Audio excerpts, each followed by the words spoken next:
Hello dear students, welcome in ASC starter. कैसे हैं dear students आप सब। आज मैं आपको जो डीओई की तरफ से एक प्रैक्टिस पेपर इशू किया गया है क्लास 9th का मैथ्स का, उसे कराने जा रहा हूँ। ठीक है, आप अच्छे से समझिएगा। और ये पहले मैं बता दूँ कि 40 मार्क्स का आपका आएगा पेपर और 90 मिनट्स आपको मिलेंगे। और टोटल जो है आपके पेपर में 50 क्वेश्चंस आएंगे। ठीक है, और इस पूरे पेपर को 3 पार्ट में डिवाइड किया गया है। ठीक है, part A, part B, part C, या section A, section B, section C. और इसमें और क्या बताया गया है, इसने बोला है कि जो पहला पार्ट है ना, जो ए पार्ट है, उसमें 20 क्वेश्चन होंगे, लेकिन आपको केवल 16 करने हैं जो अच्छे से आते हैं। ठीक है, और ऐसे ही पार्ट बी में 20 क्वेश्चन होंगे, उसमें से आपको 16 करने हैं। ऐसी पार्ट जो है सी, वो केस स्टडी के बेस पर होगा, उसमें 10 क्वेश्चन होंगे, लेकिन आपको केवल 8 करने हैं। सारे क्वेश्चन 1-1 मार्क्स के हैं। आप ओवर स्मार्ट मत बनने की कोशिश करना कि आपने सोचा कि 50 की 50 कर दें। ठीक है, आपको 40 ही करने हैं, क्योंकि अगर मान लो उसमें कुछ ज़्यादा हो गया तो आपकी शीट कैंसिल भी हो सकती है, मार्क्स में कोई प्रॉब्लम भी आ सकती है, इसलिए। ठीक है, तो प्रत्येक क्वेश्चन में 4 आपको ऑप्शन जरूर मिलेंगे और 4 में से एक आंसर बिल्कुल करेक्ट होगा। ठीक है, और अगर आप कोई क्वेश्चन कर देते हैं, जैसे 40 क्वेश्चन करते हैं, उसमें कोई गलत हो जाता है, उसकी मार्क्स कटेंगे नहीं। ठीक है, मिलेंगे नहीं तो कटेंगे भी नहीं। समझ में आ रही है। जैसे आपने क्वेश्चन गलत कर दिया, एक क्वेश्चन गलत कर दिया 1 नंबर का, तो आपके नंबर, जैसे कंपटीशन के पेपर होते हैं ना, उसमें 1/4 काट लेते हैं, मतलब 25 पैसे काट लेते हैं, 0.25 काट लेते हैं, इसमें काटेंगे नहीं। मतलब आप 40 के गलत सारे क्वेश्चन कर दो। ठीक है, अगर जैसे नहीं आ रहा तो एक आदमी में तुक्का भी लगा सकते हो। ठीक है, यह है कि क्या पता सही हो जाए, लेकिन अगर गलत हो गया तो आपके मार्क्स जो है बिल्कुल नहीं कटेंगे। ठीक है, और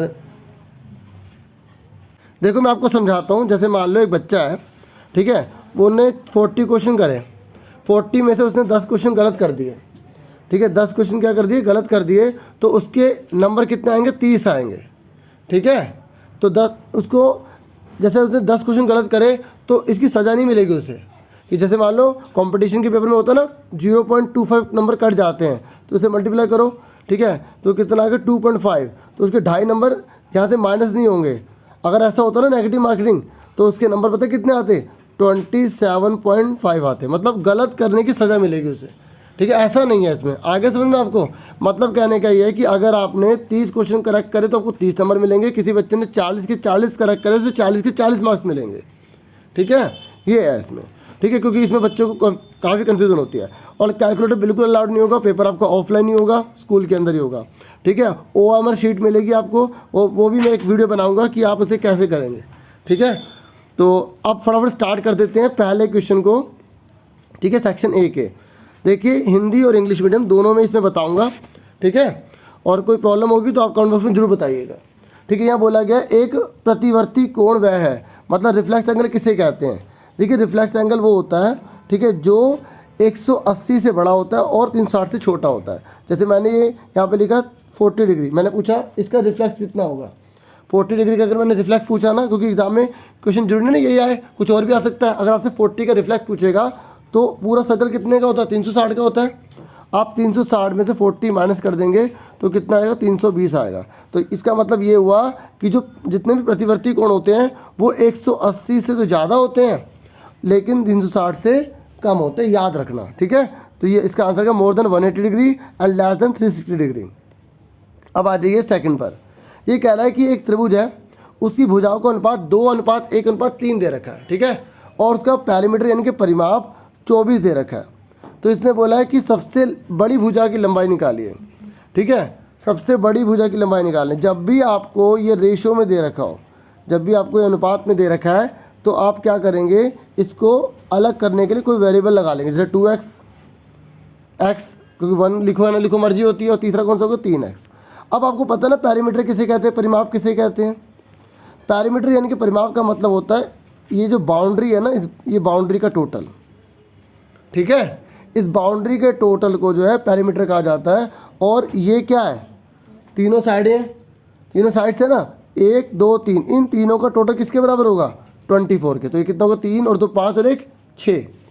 तो 6x इजिकल टू में कितना लिख दोगे, 24 लिख दोगे। तो x कितने का आ गया, 24 से 6 डिवाइड कर दिया तो कितना आ गया, 4 आ गया। ठीक है। इसलिए अभी हमारा x निकला है, क्या निकला है x, क्या निकला है x निकला है 4। अब इसने बोले सबसे बड़ी भुजा कौन सी होगी, तो सबसे बड़ा इसमें कौन सा नंबर है 3 है, तो आप 3 से मल्टीप्लाई कर दो इसको, कितना आ गया 12, तो इसका आंसर आ गया सी। समझ में आया आपको। जब भी रेशो दे रखा होगा तो रेशो को अलग पहले किया जाएगा, कोई वेरिएबल ले लेंगे 2x, x और 3x, और इन तीनों का टोटल किसके बराबर दे रखा है, 24 के बराबर दे रखा है। तो 3 और 1 4, 2 6 हो गए, ठीक है, तो 6x आ गया, ये 24 है, और ये 6 जाके डिवाइड हो जाएगा, ठीक है। जब x से डिवाइड हो जाएगा तो कितना बचेगा 4, ठीक है। हमारा x निकला है, अभी x निकला, बच्चे जल्दी कर देते हैं, अगर यहाँ 4 दिया तो बच्चे 4 पे टिक कर देते हैं। पूछा सबसे बड़ी भुजा बताइए, ठीक है, लॉन्गेस्ट साइड बताइए, तो जो हमारा x निकला है वो रेशियो जो बड़ी होगी उससे मल्टीप्लाई कर देंगे।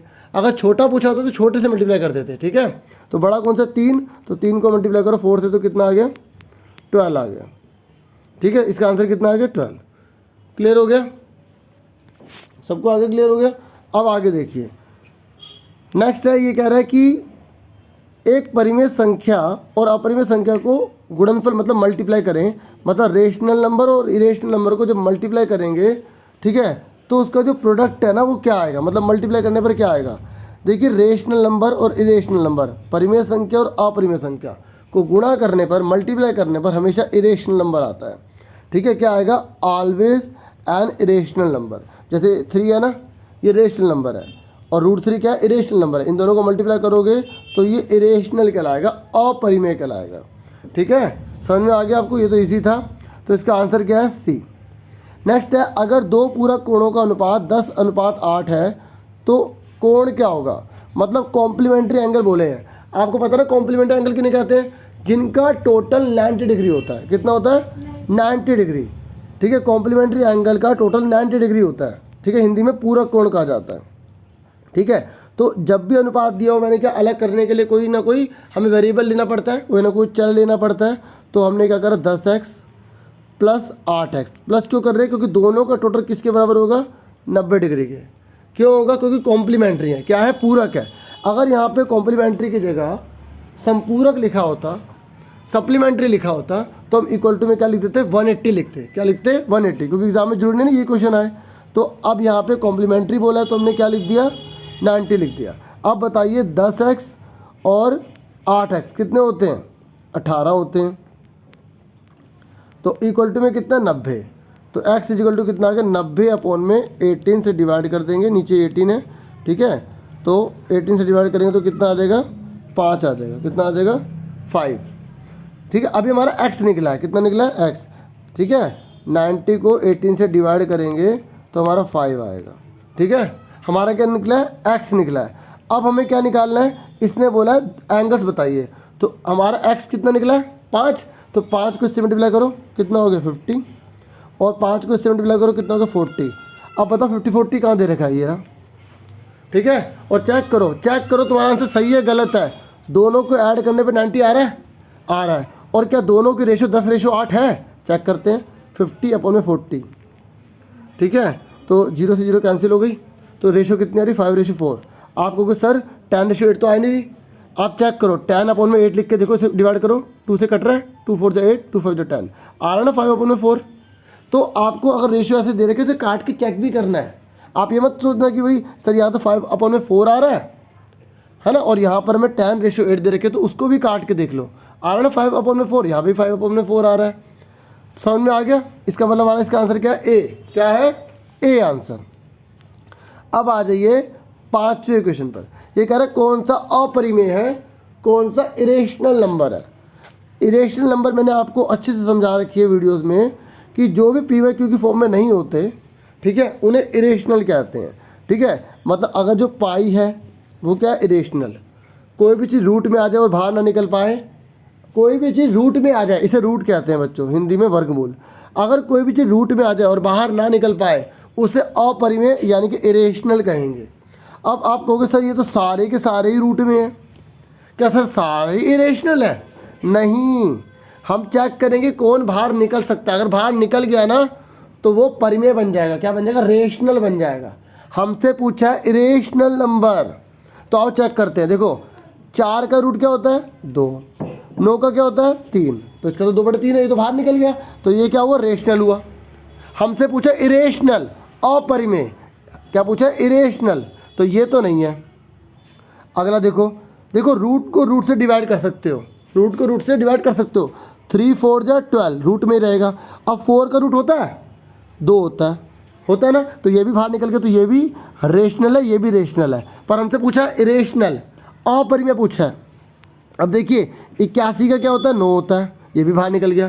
पर 5 का तो कुछ नहीं होता है ना, तो 5 बाहर निकल सकता है, नहीं निकल सकता। तो इसका आंसर क्या आ गया सी आ गया। समझ में आ गई। तो इरेशनल नंबर वो होते हैं बच्चों, अगर देखो इसकी जगह ना ये भी आता है इरेशनल नंबर के बारे में, अपरिमेय के बारे में एक बात याद रखना, ये नॉन टर्मिनेटिंग होते हैं और नॉन रिकरिंग होते हैं। ठीक है, मतलब ये अशांत होते हैं और अनावृत्ति होते हैं, मतलब सेम रकम कभी नहीं आती। देखो ये है ना 0.43 433 4333, तो डॉट ना लगा तो वो रेशनल बन जाएगा बच्चों। ठीक है, तो यहाँ डॉट है। ठीक है, तो ये इरेशनल है। देखो यहाँ पे पहले 43 आ रहा है, फिर 433 आ रहा है, फिर 4 से 333 आ रहा है, तो सेम आ रहा है, नहीं आ रहा ना। तो इसको बोलते हैं बच्चों non terminating and non recurring. Video को बार बार सुनना, क्योंकि मैं एक्स्ट्रा इसलिए बता रहा हूँ क्योंकि पेपर में और कुछ क्वेश्चन आएंगे ना, तो वो भी आपको अच्छे से आ जाएंगे। ये नॉन टर्मिनेटिंग है, नॉन रिकरिंग है। इंग्लिश में non terminating, non recurring, irrational number की बारे बताया। हिंदी में अपरिमेय से बोलेंगे, अशांत होते हैं। क्या होते हैं अशांत होते हैं और अनावृत्ति होते हैं। अनावृत्ति का मतलब होता है कि ये कभी भी सेम रिपीट नहीं होते, सेम नहीं आते। ठीक है, अब देखिए आगे क्वेश्चन, तो इसका आंसर समझ में आ गया, रूट 5 था। अब देखिए ये कह रहा है निम्नलिखित में से कौन सी त्रिभुजों की सर्वांग समता की कसौटी नहीं है। देखो मैं आपको बता दूं कौन कौन से कॉन्ग्रुएंट होते हैं। अच्छा, उससे पहले आपको पता होना चाहिए कॉन्ग्रुएंट या कॉन्ग्रुएंस या सर्वांग समता कहते किसे हैं। देखो कोई भी फिगर जिसकी सेम साइज हो और सेम शेप हो, उसको हम क्या बोलते हैं कॉन्ग्रुएंट बोलते हैं। सर्वांगसम बोलते हैं समान आकार, समान आकृति, मतलब शेप भी सेम हो, साइज भी सेम हो, उसी को हम सर्वांगसम कहेंगे। ठीक है, लेकिन हम इस चैप्टर में 7th चैप्टर में ट्राइंगल्स का पढ़ रहे हैं, तो ट्राइंगल्स के लिए सर्वांगसम के कुछ रूल्स हैं। तो सर्वांगसम में एक होता है एस, ठीक है, एक होता है एस, ये सर्वांगसम होंगे, बाकी जो बचा वो नहीं होगा। ठीक है, पहले देख लो कौन कौन होते हैं। एक ये होता है, एक ये होता है, एक होता है ASA, एक होता है AAS, ठीक है, एक होता है RHS।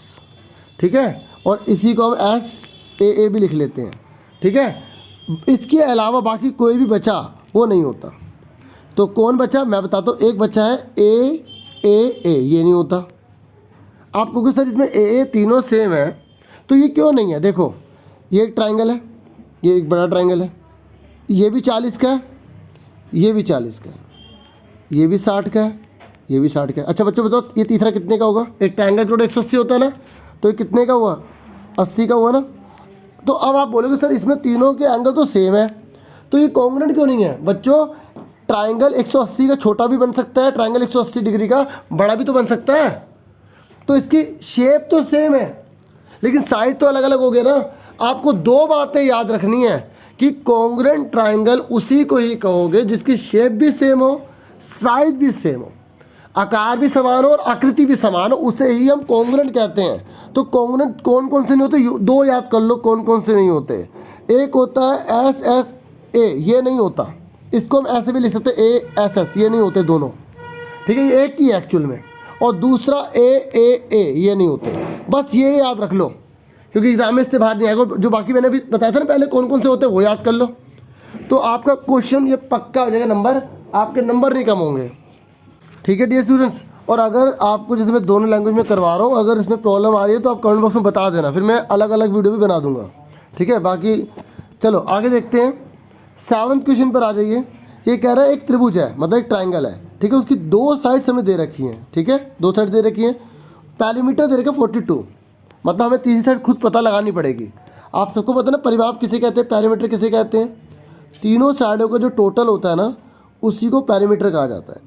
ये कह रहे हैं एरिया क्या होगा, तो यहाँ पर हम हीरोन फॉर्मूला लगाएंगे।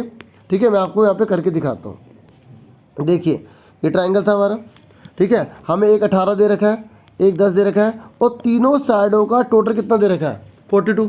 क्योंकि हम MCQ कर रहे हैं तो हमें पूरा परफॉर्मा को फॉलो करने की जरूरत नहीं है ना, हमें शॉर्ट में जल्दी करना पड़ेगा।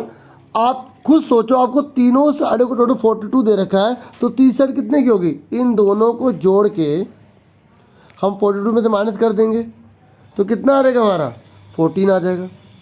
अब हमें क्या निकालना है, एरिया निकालना है, और एरिया निकालने के लिए सबसे पहले क्या निकालना पड़ेगा, एरिया मतलब क्षेत्रफल, हमें एस निकालना पड़ेगा। एस को क्या बोलते हैं, सेमी पैरामीटर, हिंदी में अर्ध परिमाप। ठीक है, अर्ध परिमाप किसे कहते हैं, परिमाप का आधा, पैरामीटर का आधा। तो पैरामीटर कितना है 42, इनके 42, आधा कर दो कितना आ गया 21 आ गया। अब आपको याद रखना है कि एस हमारा कितना 21 है, ठीक है, और तीन साइड कौन सी है 18, 10 और 14। अब एरिया का फॉर्मूला लगाओ हीरोन फॉर्मूले का। ठीक है, देखो जिनने चैप्टर पढ़ रखे हैं उसको तो इजीली आ रहा होगा, बाकी को थोड़ी हो सकती है प्रॉब्लम आए, तो मैं एडवाइस करूँगा पहले थोड़ा चैप्टर कर लें। ठीक है, तो ये फॉर्मूला होता है बच्चों एरिया का। ठीक है, पहले आप खुद ट्राई करने की कोशिश भी करना, फिर मैच कर लो आंसर। ठीक है, एस कितना है बच्चों 21 निकला था हमारा।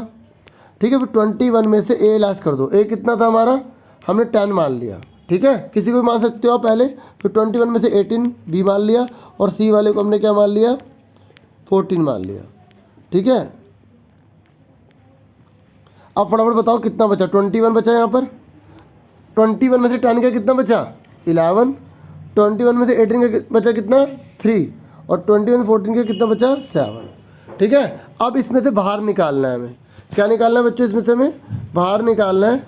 तो आपको पता है ना, दो में से एक चीज़ बाहर निकलती है ना, तो हमारा जो है कितना है 21 है, मल्टीपल में कितना है 11 है, मल्टीपल में कितना है 3 है, मल्टीपल में कितना है 7 है। तो कैसे बाहर निकालेंगे, इसके प्राइम फैक्टर करो, 21 का क्या होता है 7 3 या 21 होता है ना, 11 का 11 उतार दिया, 3 का 3 उतार दिया, 7 का 7। अब रूल क्या होता है, दो में से एक बाहर निकलेगा, कितने में से बाहर निकलेगा, दो में से एक बाहर, तो 2 7 में से एक 7 बाहर आ गया, 2 3 में से एक 3 बाहर आ गया, और क्या बचा अंदर 11, क्योंकि 11 का कोई पेयर नहीं है, जोड़ा नहीं है ना कोई, तो कितना आ गया, इन दोनों की मल्टीप्लाई करो, 7 या 21 आ गया, तो 21 रूट में 11 आंसर आ गया। समझ में आ गई, तो हमारा इसका आंसर कौन सा आ गया 21 रूट 11 सेंटीमीटर स्क्वायर। ठीक है, और यूनिट भी याद रखना सब सेंटीमीटर में है। ठीक है, क्योंकि कई बार क्या करता है 21 रूट 11 दो बार तो लिख देता है, एक में मीटर एक में सेंटीमीटर लिख देता है, ऐसी भी गलती हो सकती है आपसे अगर आप ध्यान ना देंगे तो। ठीक है, अब फटाफट देखिए 8th क्वेश्चन क्या कह रहा है। देखिए 8th क्वेश्चन में क्या बोला है, इसने बोला है कि दो ट्रायंगल हमें दे रखे हैं ABC और PQR दे रखे हैं, और यहाँ पर हमें कुछ चीज़ें बता रखी हैं। तो कह रहे हैं इन दोनों ट्रायंगल के बारे में क्या चीज़ सही है, क्या चीज़ ट्रू है। आप आराम से देखिए, देखिए क्वेश्चन करने से पहले जो उसकी ऑप्शन है ना, उसके बारे में देखो, क्या उसकी नॉलेज आपको है, क्या आपको पता है आइसोसेलेस किसे कहते हैं, समद्विबाहु किसे कहते हैं। देखिए उसे कहते हैं समद्विबाहु जिसकी दो भुजाएं बराबर होती हैं, दो साइड्स इक्वल होती हैं, उसे आइसोसेलेस कहते हैं, ये पता है आपको। ठीक है, दूसरी चीज़ आपको पता है कि कॉन्ग्रुएंट किसे कहते हैं, मैंने अभी आपको समझाया था, जिसकी शेप और साइज सेम होता है, जिसका हर एंगल बराबर हो, हर साइड बराबर हो, उसे हम क्या बोलेंगे, कॉन्ग्रुएंट बोलेंगे। अब हमें इसका मतलब समझ में आ गया, अब इस क्वेश्चन को करते हैं। ठीक है, ये जो चीज़ है ना मैं इसको बड़ा करके लिख रहा हूँ, ठीक है, तो ताकि आपको अच्छे समझ में आ जाए। देखो हमें दो ट्रायंगल दे रखे हैं, एक ट्रायंगल लिखा है ABC और दूसरा कौन सा हमें PQR दे रखा है। हमें दे रखा है AB बराबर है AC के, दोनों बराबर है। आपने पढ़ा है ना कि जब दो साइड इक्वल होती हैं तो जहाँ वो खुल रही होती हैं, कहाँ खुल रही है, एक यहाँ खुल रही है एक यहाँ खुल रही है, तो ये दोनों एंगल बराबर होंगे। Angle opposite to equal sides are equal. ठीक है, बराबर भुजाओं के सम्मुख कोण बराबर होते हैं, मतलब अगर साइड बराबर है तो उनके आमने सामने के कोण भी बराबर होंगे। समझ में आ रहा है। ठीक है, तो मैंने आपको क्या बताया कि हमें क्वेश्चन में दे रखा है कि जो AB है ना वो AC के बराबर है। ठीक है, ये साइड किसके बराबर है, इसके बराबर, तो ये दोनों एंगल क्या होंगे, बराबर होंगे। आगे क्या कह रहा है, आगे बोल रहा है कि एंगल C बराबर है एंगल P के। एंगल C जो है ये वाला एंगल, ये P के बराबर है। ठीक है, मतलब जितना भी होगा उतना P होगा।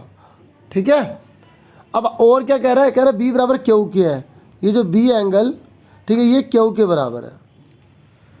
ध्यान से सोचो बच्चों, ध्यान से सोचो, थोड़ा सा ये कॉम्प्लिकेटेड लग सकता है आपको, ये दोनों साइड इसकी इक्वल है, तो ये दोनों एंगल क्या है, इक्वल है। ये दोनों एंगल क्या है, इक्वल, और ये वाला एंगल इस वाले एंगल के इक्वल है, सी बराबर किसके है, पी के, इस वाले के इक्वल है, और ये वाला एंगल इस वाले के इक्वल है। जब ये दोनों बराबर हैं तो ये दोनों भी तो बराबर होंगे, समझ में आई। तो इसका मतलब क्या हुआ, इस ट्रायंगल के अंदर भी दो एंगल बराबर है, इस ट्रायंगल के अंदर भी दो एंगल बराबर है, हाँ या ना। लेकिन क्या इन दो ट्रायंगल के अंदर कोई साइड दे रखी है बराबर, क्वेश्चन में दे नहीं रखा, हमें बोला ये इसके बराबर है, क्या इस ट्रायंगल की कोई भी साइड इसके बराबर दे रखी है, इक्वल दे रखी है, नहीं दे रखी ना। तो हम इसे कैसे कॉन्ग्रुएंट कहते हैं, नहीं कह सकते ना कॉन्ग्रुएंट। अच्छा बच्चों ये बताओ कि ये वाला एंगल इस वाले एंगल के बराबर होगा, होगा, जब दो एंगल बराबर है तो ये भी होगा। एग्जाम्पल देखो, एग्जाम्पल मैं बताता हूँ, ये पहले हटा दूँ, ठीक है। देखो हमें क्वेश्चन में बोला है कि ये दोनों बराबर है, मान लो ये 40 का है, ये भी 40 का है, ये भी 40 का है, ये भी 40 का है, तो एक ट्रायंगल का टोटल कितना होता है, 180 होता है ना। तो ये कितना बचा, 100 का बचा, नहीं बचा। और हमें बोला है कि जो बी बराबर है वो किसके दे रखा है, क्यू के, तो ये भी 40 होगा। हमें सी बराबर किसके दे रखा है, पी के, तो ये भी 40 होगा। और अब इस ट्रायंगल का भी टोटल कितना होता है, 180, ट्रायंगल तो कोई भी ले सकते हो ना, 180, तो इसका मतलब ये भी कितना बचा, 100। तो इसमें तीनों एंगल तो बराबर है, लेकिन कुछ साइड बराबर नहीं दे रखी ना, तो इसलिए हम इसको क्या बोलेंगे, ये दोनों के दोनों आइसोलेस तो हैं, समद्विबाहु तो है, लेकिन कॉन्ग्रुएंट नहीं है, क्योंकि कॉन्ग्रुएंट तभी होंगे जब उसमें कम से कम एक साइड बराबर दी होती। यहाँ इन दोनों ट्रायंगल में एक भी साइड बराबर नहीं दे रखी, और मैंने अभी आपको बताया था कि कॉन्ग्रुएंट तब नहीं होंगे जब तीन एंगल बराबर हो, ठीक है, और एस एस ए हो, ये दोनों कंडीशन में कॉन्ग्रुएंट नहीं होते, ठीक है, ये दोनों कंडीशन में कॉन्ग्रुएंट नहीं होते, बाकी सब कंडीशन में कॉन्ग्रुएंट होते हैं, ठीक है। क्योंकि अगर तीनों एंगल बराबर भी हो जाए तो 180 तो टोटल रहेगा ना एंगल का, और 180 का जो ट्रायंगल होता है वो छोटा बड़ा तो हो सकता है, इसलिए शेप तो सेम है लेकिन साइज अलग अलग है, इसलिए उसे हम कॉन्ग्रुएंट नहीं कहेंगे। तो आप इसका मतलब समझ गए, नहीं आया तो 2-3 बार वीडियो को सुनना जो मैं कह रहा हूँ, क्योंकि हो सकता है बहुत सी चीज़ आपके लिए नहीं होंगी। तो हमने क्या देखा, ये समद्विबाहु तो है लेकिन सर्वांगसम नहीं है, तो इसका आंसर क्या हुआ, ए हुआ। क्लियर हो गया। अब आगे देखिए, ये कह रहा है कि 9th क्वेश्चन है, इसको पी वाई क्यू की फॉर्म में लिखो। देखो मैंने ना बोर्ड पर इसकी एक वीडियो बना रखी है, शॉर्टकट वीडियो, टफ से टफ क्वेश्चन उसमें करवाए हैं, ठीक है। डिस्क्रिप्शन में आपको लिंक मिलेगा, उस वीडियो को ज़रूर देख लेना, मैंने बहुत ही अच्छे समझाया। और इसको शॉर्ट में इसका आंसर मैं बताता हूँ, 35/99 आ जाएगा, ठीक है। और अब कैसे आएगा आप उस वीडियो को देखना और डीपली समझना, क्योंकि उसी में आपको बेनिफिट मिलेगा, ठीक है। तो इसका आंसर क्या है, ए है, ठीक है, क्योंकि आपको इसे शॉर्ट से ही सीखना है, ठीक है। मैं बार बार कह रहा हूँ, ध्यान से उस वीडियो को ज़रूर देख लेना, नहीं मिलेगी मुझे बता देना, मैं कमेंट बॉक्स में आपको प्रोवाइड करूँगा, नहीं तो यहाँ पर एक आई बटन भी आपको दूंगा, ठीक है। 23 मिनट के आसपास है, ठीक है, तो यहाँ पर आपको आई बटन भी मिलेगा, उसमें भी आप देख लेंगे, उस पर क्लिक करेंगे तो वो खुल जाएगा, ठीक है। अब आ जाइए 10th क्वेश्चन पर। ये कह रहा है 10th क्वेश्चन में रेंज निकालिए।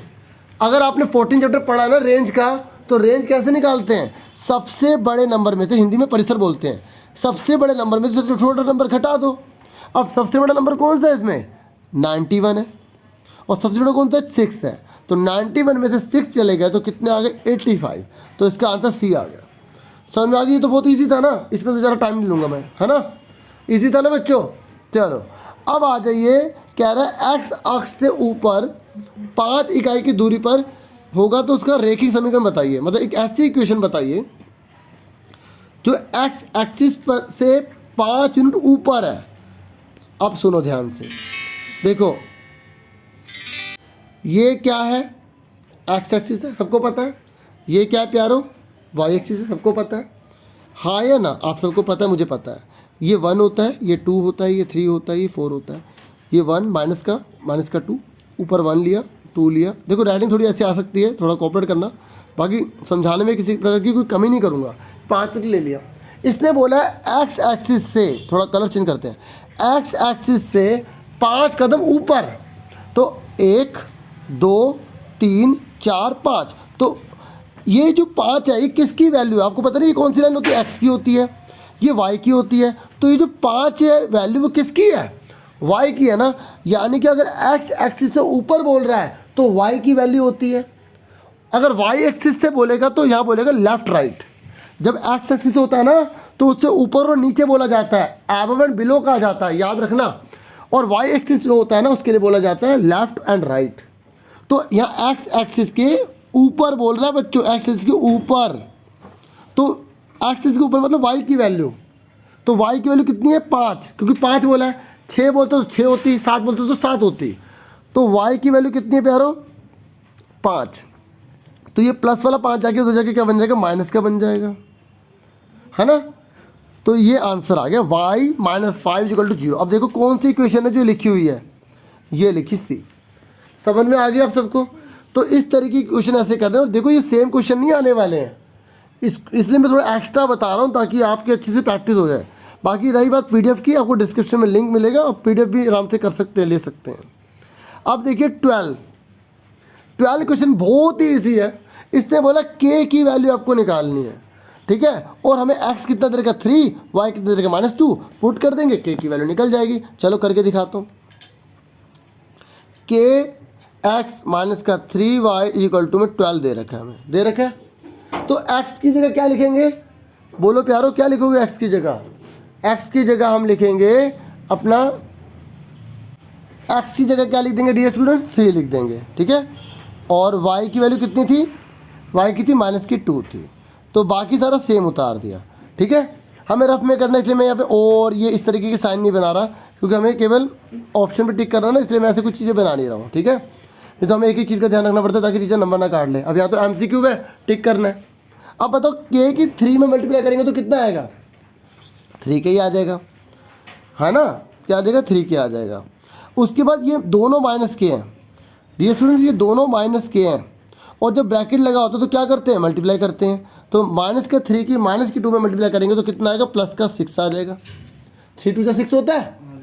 अब इक्वल टू में क्या 12, तो +6 जाके क्या हो जाएगा, -6 हो जाएगा, ठीक है। तो 12 में से 6 के कितने बचे, 6 बचे, ठीक है। तो यानी कि 3k = कितना है, 6 है। अब ये लिख लेता हूँ, 3k = कितना है, 6। तो अब आपने आंसर भी बता दिया होगा कि सर 2 आंसर आएगा। मुझे अच्छा लगता है कुछ बच्चे पहले बोल देते हैं आंसर, ठीक है। आपको सर आप वीडियो बना, आपको कैसे पता लगेगा, ठीक है। मतलब मुझे कुछ बच्चे मेहनत करते हैं तो थोड़ा सा ऐसा लगता ही है, हाँ भाई कुछ आंसर बता ही रहे होंगे, है ना। तो k = कितना आ गया, 2 आ गया। तो आंसर कितना आ गया डियर स्टूडेंट्स, k = 2। सबको क्लियर हो गया। चलो अब थोड़ा सा क्वेश्चन हम करने जा रहे हैं 13 का, थोड़ा सा कॉम्प्लिकेटेड आपके लिए हो सकता है। देखिए इसका मैं पैटर्न बताऊंगा, याद करना। ये कह रहा है क्लास मार्क आपको गिवन है, हिंदी में बोलते हैं वर्ग चिन्ह। आपको वर्ग चिन्ह दे रखा है, सुन रहे हैं मेरी बात, ठीक है। वर्ग चिन्ह दे रखे, तो कह रहा है 15 का क्या होगा, 15 का क्लास मार्क क्या होगा। बच्चों जब हमें 15 क्लास मार्क दे रखा है, इसका इंटरवल पूछा है, ठीक है। क्लास इंटरवल पूछा है हमसे, और इंग्लिश में इसे क्लास इंटरवल कहते हैं, क्लास करस्पॉन्डिंग भी कह सकते हैं आप, और हिंदी में इसे बोला जाता है 12 बंटन के लिए, ठीक है। वर्ग अंतराल भी कहते हैं इसे, वर्ग अंतराल हमसे पूछा। ये सारे के सारे ना वर्ग अंतराल है। कह रहा है ये जो 15 है ना, ठीक है, इनमें से किसका आंसर है। देखो आपको मैं बता दूं क्लास मार्क होता क्या है। क्लास मार्क का मतलब होता है, जैसे हमें यहाँ नंबर दे रखा 10 से 20 और बोला गया है, इसे बोलेंगे इंटरवल। 10 से 20 को क्या बोलेंगे, इंटरवल। हिंदी में अंतराल बोलेंगे, क्या बोलेंगे, अंतराल। तो अगर आपसे पूछा जाता है इसके क्लास मार्क निकालिए, आपसे पूछा जाता है इसका वर्ग चिन्ह निकालिए, तो आप इन दोनों को जोड़ के आधा कर दोगे। 10 में 20 जोड़े, ये माइनस नहीं है, पहली बात समझ लो, ये माइनस नहीं है। कई बच्चे इसको माइनस समझ लेते हैं, ये सारा माइनस समझते हैं कई बच्चे, ये माइनस नहीं है। ये कह रहा है यहाँ से लेकर यहाँ तक का नंबर, 10 से लेकर 20 तक का नंबर, बस 20 इंक्लूड नहीं होता। अगर आपने 14 चैप्टर करा है ना तो आपको समझ में आ जाएगा। तो क्लास मार्क निकालते कैसे हैं, दोनों को जोड़ के आधा कर दो, तो 20 10 30, 30 का आधा 15। अब आपको ना यहाँ पे आंसर दे दिया, ये सारे आंसर दे दिए। तो कह रहे हैं इनमें से कौन सा ऐसा नंबर है जिनको जोड़ने पर, आधा करने पर 15 आएगा। तो आप ध्यान से देखो, 12.5 और 17.5 को जोड़ोगे तो 30 आएगा, और 30 का था 15। इसका मतलब इसका आंसर ए है ना। मैं एक और तरीका भी बताता हूँ कि जब भी हमें ये चीज़ दी हो, जब भी हमें क्लास, मैं थोड़ा बड़ा करके बताता हूँ। देखो जब भी हमें 15 और 20 और 25 ये चीज़ लिखी है, ये लिखी है ना, और हमें मान लो क्लास मार्क दे रखा है, हमें वर्ग चिन्ह दे रखा है, हमसे बोला कि क्लास इंटरवल निकालिए। तो पता है कैसे निकालते हैं, इसके स्टेप होते हैं। सबसे पहले देखिए इसमें डिफरेंस कितना है। पहला स्टेप होता है डिफरेंस। क्या होता है डिफरेंस? मतलब अंतर। कितने कितने का पहाड़ा चल रहा है? 5 का। उसके बाद दूसरे नंबर पर होता है उसका हाफ कर दो। ये फॉर्मूला याद कर लेना, हाफ मतलब आधा कर दो। 5 का आधा कितना होता है? 2.5। ठीक है। उसके बाद होता है तीसरा रूल, सब्ट्रैक्ट कर दो। क्या कर दो? घटा दो। तो 15 में से 2.5 गए, कितने बचे? 12.5 बचे। कितने बचे? 12.5। फिर होता है ऐड कर दो, जोड़ दो। तो 15 में 2.5 जोड़ दो, कितने जोड़ोगे? 15 में 15 में 2.5 जोड़ोगे तो कितना होगा? 17.5 आएगा। तो इस तरीके से आंसर निकालते हैं। 4 रूल होते हैं। पहला डिफरेंस निकालो, फिर उसका आधा कर दो, फिर उसको घटा दो। जो नंबर जिसका निकालना है इंटरवल, जिसका इंटरवल निकाला ना, उसको उसमें से घटा दो, फिर उसी में जोड़ दो। तो इस तरीके से 15 का पूछा था ना, तो 15 पहले में पता लगाना है कि डिफरेंस कितना है। तो 20 में से 15 कितने बचे? 5। फिर हमने आधा कर दिया, 5 का आधा करा, कितना हो गया? 2.5। 2.5 घटा दो, 12.5 आ गया। 2.5 जोड़ दो, 17.5 आ गया। तो इसलिए ये आंसर है। समझ में आ गई? और अगर आपको टफ लग रहा होगा तो आप फिर ऐसे करो, इन सबको जोड़ के आधा करो और देखो कि किस में 15 आ रहा है। अगर आपको टफ लग रहा है ना, जो मैंने अभी रूल बताया, कौन सा रूल बताया? पहले डिफरेंस मतलब घटाओ, मतलब कितने कितने का है। फिर उसके उसका हाफ करो, फिर सब्ट्रैक्ट मतलब घटाओ, किसमें? जिस नंबर को निकालना है। इसको निकालना ना 15 का, फिर उसे ऐड करो। अगर ये टफ लग रहा है ये वाला रूल, तो आप ऐसा करो, इन दोनों नंबर को लेकर जोड़ो, आधा कर दो। दोनों जोड़ के आधा करो, दोनों जोड़ के आधा करो, दोनों जोड़ के आधा करो। तो जिसको जोड़ने पर आधा करने पर ये 15 आएगा, वो आंसर होगा। तो आप देखो 12.5 और 17.5 को जोड़ेंगे, 30 आएगा। 30 का 15 होगा। समझ में आ गई? बाकी किसी में भी 15 नहीं आएगा। समझ में आ गई है ना? देखिए मैं एक बार दोबारा बताता हूँ और अब आपको अच्छे से और क्लियर हो जाएगा, क्योंकि कई बार कुछ नई चीज़ें होती हैं, एक बार नहीं आ पाती हैं एक बार में। देखिए हमें 15, 20 और 25, बिल्कुल आराम से बताता हूँ। हमें एक क्लास मार्क दे रखा है। क्या दे रखा है? Class mark. आपसे बोला जाता है, हिंदी में बोलते हैं वर्ग चिन्ह दे रखा है। हमें बोला गया इसका क्लास इंटरवल निकालिए, इसका वर्ग अंतराल निकालिए। तो सबसे पहले आप इसका डिफरेंस देखिए कितने का है। 5 का पहाड़ा चल रहा है, 5 लिखा। 5 का आधा कर दीजिए, कितना होता है? जितना डिफरेंस है ना उसी का आधा करना है। तो 5 का आधा होता है 2.5। ठीक है, हमने आधा कर दिया, 2.5 आ गया। अब आपको 15 में से 2.5 घटाने हैं। तो 15 में से 2.5 जाएंगे तो 12.5 बचेगा ना, 12.5 बचेगा। अब 15 में ही 2.5 जोड़ दो, 17.5 आ गया। और अगर मान लो 20 का पूछा होता, तो 20 का पूछा होता तो इसमें 2.5 घटा देते। अब आपको बार बार करने की जरूरत नहीं है, इसमें जोड़ दो। ऐसे इसमें करो, ऐसे इसमें जोड़ दो। ये 27 है। अब आ गया समझ में? आ गया कि क्लास मार्क से क्लास इंटरवल कैसे निकाला जाता है। देखो क्लास इंटरवल से क्लास मार्क निकालना तो बहुत इजी है। क्लास इंटरवल से वर्ग अंतराल से वर्ग चिन्ह निकालना इजी है। कैसे? दोनों को जोड़ के आधा कर दो। मैं और एक एग्जांपल लेके बताता हूँ, जिनको समझ में आएगा वो वीडियो आगे कर लेंगे। ठीक है, ठीक है डियर स्टूडेंट्स। 10 से 20, 20 से 30। ठीक है, अब मान लो आपसे पूछा जाता है, इंटरवल। इंटरवल कैसे पता लगता है? जिसमें लाइन होती है ना, ये उसे इंटरवल कहा जाता है, वर्ग अंतराल कहा जाता है। अब आपसे पूछा जाता है इसमें वर्ग चिन्ह निकालिए, क्लास मार्क निकालिए। तो कैसे निकालेंगे क्लास मार्क? दोनों को जोड़ के आधा करोगे ना, 20 और 10 30, 30 का आधा कितना होता है? 15 आ गया। और 30 और 20 50, 50 का आधा कितना होता है? 25 होता है। आ गया। अब एग्ज़ाम में ना जानबूझ के टफ दे देता है, वो ये दे देगा क्लास मार्क, वर्ग चिन्ह दे देगा, इसे वर्ग चिन्ह बोलते हैं। और वर्ग चिन्ह से बोलेगा क्लास इंटरवल निकालो। तो आपको क्या फॉर्मूला लगाना मैंने भी सिखाया था। 25 में से 15 गए, कितने बचे? 10 बचे। 10 का आधा कर दो, दूसरा रूल, 5 आ गया। 5 घटा दो, 5 जोड़ दो। 15 में 5 घटाओ, कितना बचा? 10। 15 में 5 जोड़ो 20, आ रहा ना? ऐसे 15 में 25 में 5 घटाए 20, 25 में 5 जोड़ो 30। तो क्लास मार्क से क्लास इंटरवल निकालना मुश्किल है ना? तो अब हमें एमसीक्यू दे रखे हैं, तो अगर हमें क्लास मार्क से क्लास इंटरवल निकालना नहीं आ रहा तो आप ऑप्शन को यूज़ कर लो। चारों ऑप्शन को यूज़ करो, जोड़ के आधा कर दो, उससे पता लगा लो वो किसका क्लास मार्क है। अब आगे समझ में? चलो अब आगे देखते हैं। देखिए उसके बाद है 14 क्वेश्चन। 14 क्वेश्चन तो बहुत ही ईजी है। ठीक है, तो 14 क्वेश्चन मैं आपको करता हूँ। देखो क्वेश्चन आप आराम से पहले नोट कर लो, क्योंकि बड़ा करते हो तो आपको क्वेश्चन दिखाई नहीं देता होगा, है ना? तो अब देखिए तो क्वेश्चन मैंने पढ़ लिया। 14 क्वेश्चन में बोला गया ट्रायंगल ए बी सी है। ओके, कह रहा है बी सी बराबर ए बी के है, बी सी बराबर ए बी के। देखो अभी हमने करा था, मैंने आपको बताया था कि जिस ट्रायंगल में अगर दो साइड बराबर होती है तो जहाँ वो खुल रहे होते हैं, जहाँ वो खुल रहे होते हैं वो बराबर होते हैं। यानी कि ये वाला एंगल इस वाले एंगल के बराबर होगा, होगा नहीं होगा? ये वाला एंगल इस वाले एंगल के बराबर होगा नहीं होगा? होगा ना, वेरी गुड। अब इसने बोला बी 80 डिग्री का है, क्वेश्चन में देखना बी 80 डिग्री दे रखा है। अब मुझे बताइए ये कितने कितने के होंगे, जल्दी बताइए। एक ट्रायंगल का टोटल 180 होता है और बी जो है, जो बी है वो 80 डिग्री का है, तो ए और सी कितने कितने के होंगे? वेरी गुड, 50-50 के होंगे, क्योंकि ये दोनों इक्वल है। और एक ट्रायंगल का टोटल 180 डिग्री होता है, तो 100 बचा।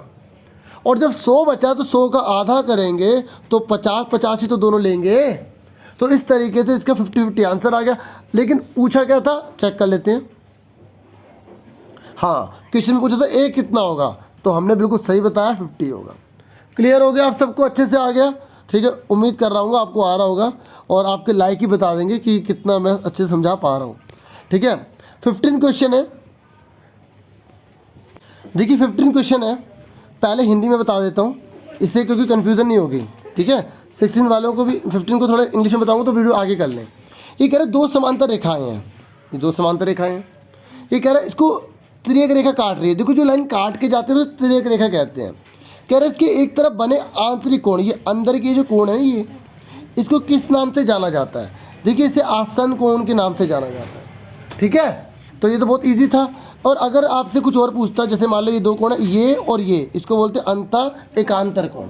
ठीक है, अब इंग्लिश में देख लीजिए फटाफट। ये कह रहा है टू पैरेलल लाइन्स है, ठीक है, और एक लाइन इंटरसेक्ट करके जा रही है, इसे ट्रांसवर्सल कहते हैं, ट्रांसवर्सल होती है बच्चों। ठीक है, तो ये कह रहा है और दोनों एक ही तरफ इंटीरियर एंगल बने सेम साइड पे, ये जो सेम साइड है ना, ये इसके एक तरफ एंगल बने हुए, एक ये वाला और एक ये वाला। तो कह रहे इस एंगल का नाम क्या होता है? इसे बोलते हैं एडजेसेंट एंगल। क्या बोलते हैं? Adjacent angle. इजी था ना? तो देखो आपको सारे रूल्स आने चाहिए। देखो जैसे ये लाइन डाली, दोनों ये दोनों लाइन क्या पैरेलल है, ये लाइन क्या ट्रांसवर्सल है, तो आपको पता होना चाहिए बच्चों ये दोनों क्या कहलाएंगे? एडजेसेंट कहलाएंगे। और अगर आपसे पूछा होता ना ये और ये पूछा होता तो इसे अल्टरनेट इंटीरियर एंगल कहते हैं। और अगर आपसे ये पूछा होता ना ये लाइन के ऊपर या ये लाइन के ऊपर, इसे करस्पॉन्डिंग एंगल कहते हैं। ठीक है, आप देखो जो क्वेश्चन हम प्रैक्टिस में कर रहे हैं ना उसके आसपास के क्वेश्चन बहुत करो। अगर आप चाहते हो ना कि फुल मार्क्स आए तो जो क्वेश्चन मैं करवा रहा हूँ ना उसके आसपास के क्वेश्चन बहुत करो और सारी चीज़ें पता लगा लो। अब मैं सारी चीज़ें बताने की कोशिश तो कर रहा हूँ, लेकिन इतना पॉसिबल है ना एक ही वीडियो में, तो वीडियो बहुत लंबी हो जाएगी। चलो, अब उसके बाद है 16 क्वेश्चन। ये कह रहा है कि ये जो वैल्यू दे रखी है ये एक्स एक्सिस पर कहाँ काटेगी, एक्स बिंदु पर कहाँ काटेगी। ये देखो बच्चों, ये याद रखना, बहुत ही इंपॉर्टेंट बात बताने जा रहा हूँ कि अगर आपसे बोल रहा है एक्स एक्सिस पर कहाँ काटेगी तो वाई 0 होना चाहिए। अगर बोलेगा वाई एक्सिस पे कहाँ काटेगी, हिंदी में वाई अक्ष, सुन रहे हो? अगर वाई एक्स पे बोले ना कहाँ काटेगी तो एक्स 0 होना चाहिए। तो ये हमेशा याद रखना, अगर आपसे ऐसा कुछ क्वेश्चन पूछे तो कंफ्यूज नहीं होना। अगर वो बोलो ना एक्स एक्सिस पर कहाँ काटेगी तो आप वाई की जगह 0 लिख देंगे। समझ में आ गई? तो यहाँ पर एक्स एक्सिस बोला तो किसकी जगह 0 लिखोगे? वाई की जगह। तो निकालते हैं, देखो हमने कुछ इक्वेशन देख लो ये वाली है, तो वाई की जगह क्या रखना है? 0 रखना है। तो 2x, पहले इक्वेशन लिख देता हूँ, 5y = 6 दे रखा है, तो 2x कितना पता नहीं, y की जगह लिख देंगे 0 लिख देंगे। अच्छा, कुछ बच्चों ने सॉल्व भी कर लिया होगा ना? ठीक है, जिन्होंने करा वेरी गुड बेटा, शाबाश, बहुत अच्छा पढ़ रहे हो आप, ऐसे पढ़ते रहो, खूब माँ बाप का नाम रोशन करो। अच्छा, x कितना आएगा? 6 को 3 से डिवाइड करो, सॉरी 2 से डिवाइड करो, कितना आएगा? 3 आ जाएगा। ठीक है, सबका 3 था ना? देखो x का 3 है, अब देखो अब वो x का 3 है तभी तो x पर काटेगा। समझ में आ गई? तो बच्चों आपका आंसर कितना आएगा? 3। अब देखो क्योंकि एक्स एक्सिस है तो आपको पता है ना, पहले x होता है फिर y होता है। अच्छा, एक एक्स्ट्रा चीज़ बताऊं, जो x है ना उसको एब्सिसा कहा जाता है, हिंदी में भुज बोला जाता है, और y को ऑर्डिनेट बोला जाता है, हिंदी में कोटि बोला जाता है। देखो ABSCISSA, एब्सिसा यानी कि भुज, क्योंकि एग्जाम में पूछ लेता है x का अनदर नेम क्या है? भुज, एक्स एक्सिस। ठीक है, भुज, एब्सिसा। ठीक है, हॉरिजॉन्टल लाइन होती है ना, क्षैतिज रेखा, वो। और y को क्या बोलते हैं? y को क्या बोलते हैं? Ordinate, ordinate.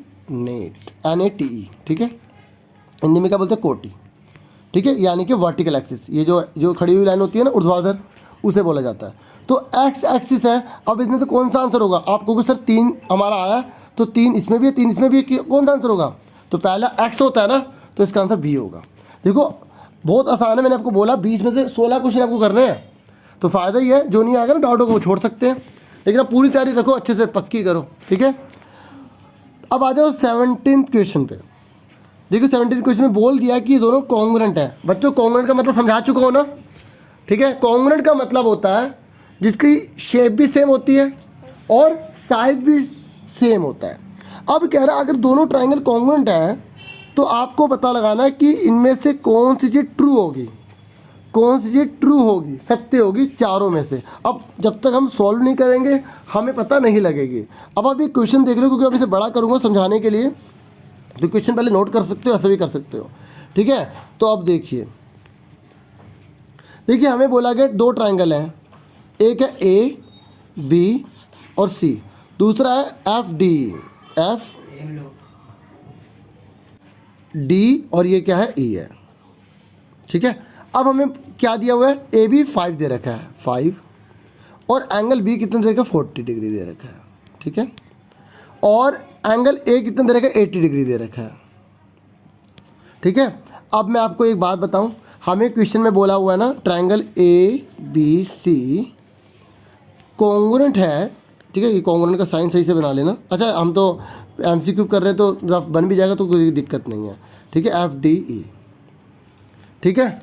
अब देखो अगर A पहले लिखा है तो ये F के बराबर होगा। A कितना 80 है तो F 80 का होगा, ये याद रखना बच्चों। यहाँ दूसरे नंबर पर B लिखा है ना, तो यहाँ B कितना है, D, तो BD यानी कि ये भी 40 का होगा। अगर ये 40 का है ना, ये वाला जो है ये 40 का है ना, तो ये भी 40 का होगा, क्योंकि यहाँ B दूसरे नंबर पे लिखा है, D दूसरे नंबर पे लिखा है। सुन रहे हो मेरी बात। उसके बाद अब C कितने का होगा, बताओ C कितने का होगा। एक ट्राइंगल का टोटल कितना होता है, 180 होता है ना, तो दोनों को जोड़ के 180 में से घटाओ, कितना आएगा, 60 आएगा। Very good. और ये 60 तो ये भी 60 होगा। अब देखो यहाँ लिखा AB, ये AB हमें 5 दे रखा है ना, तो FD 5 होगा, ये भी 5 होगा। आप कहोगे सर बार बार आप ऐसे क्यों कर रहे हो, पहला A है F होगा। देखो ये उल्टे सीधे भी दे देगा ना, अगर ये E शुरू में लिख देता तो हम A बराबर E के लेते। ये इन दोनों वैल्यू की बहुत वैल्यू है, ये मतलब उल्टा सीधा नहीं लिख सकते, हमें बिल्कुल लाइन से लिखना पड़ता है, बड़ा आड़ा उड़ा नहीं लिख सकते जैसे मर्जी लिख दो, लाइन से लिखना है। अगर A पहले तो पहले वाला पहले के बराबर होगा, दूसरे वाला दूसरे के बराबर होगा। चलो हो गया। अब इसने ये ध्यान से नोटिस कर लो। अब ऑप्शन आप जो थोड़ा वीडियो को पहले करके देखना, हमें दिया है पहले वाले में ऑप्शन में DF 5 है, तो DF तुम्हारा 5 ही है, ठीक है। इसने बोला F 60 डिग्री का है, तो F 60 डिग्री का तो नहीं है, 80 का है ना, तो हमारा आंसर कौन सा होगा, ठीक है। आगे देखो इसने बोला DF 5 है, DF कितना 5, B पढ़ रहा हूँ, E 60 डिग्री का और 60 डिग्री का, तो इसके वाला हमारा B आंसर होगा। देखो ध्यान से देखो, DF 5 है और ये DF हमारा 5 है ना, और E हमारा 60 का निकला है। और देखो ऑप्शन में देखो, ये देखो DF हमारा 5 है और एंगल जो है E हमारा 60 डिग्री का है, 60 का। अगर इसमें ना, क्योंकि देखो ऑप्शन आपने देखे नहीं, तो आप पहले के ऊपर नोट करके ना फिर दोबारा से वीडियो को देख लेना, फिर आपको क्लियर हो जाएगा, ठीक है ना। थोड़ा आप भी कोऑपरेट करेंगे प्लीज़, है ना। अब देखो ये 18 क्वेश्चन पुराने क्वेश्चन के बेस पर ही आ गया, बहुत सिंपल है। ये इंटरवल दे रखा है 130 150, कह रहा क्लास वर्क निकालिए। मैंने बहुत इस पर टाइम लगाया था, मैंने इस पर बहुत टाइम लगाया था कि वर्कचिन्ह निकालिए। कैसे निकालेंगे वर्कचिन्ह, वर्कचिन्ह निकालने के लिए दोनों को जोड़ के आधा करना है ना, सिखाया था ना मैंने क्लास मार्क। तो अब आप बताइए कौन सा आंसर होगा इसमें। 130 में 150 जोड़ के आधा करेंगे, कितना आएगा, दोनों के बीच में बिल्कुल 140 है ना, ठीक है। दोनों के बीच में जो ना वो वैल्यू होती है ये, नहीं तो आप जोड़ के दोनों को आधा कर दो तो 140 आएगा ना आंसर।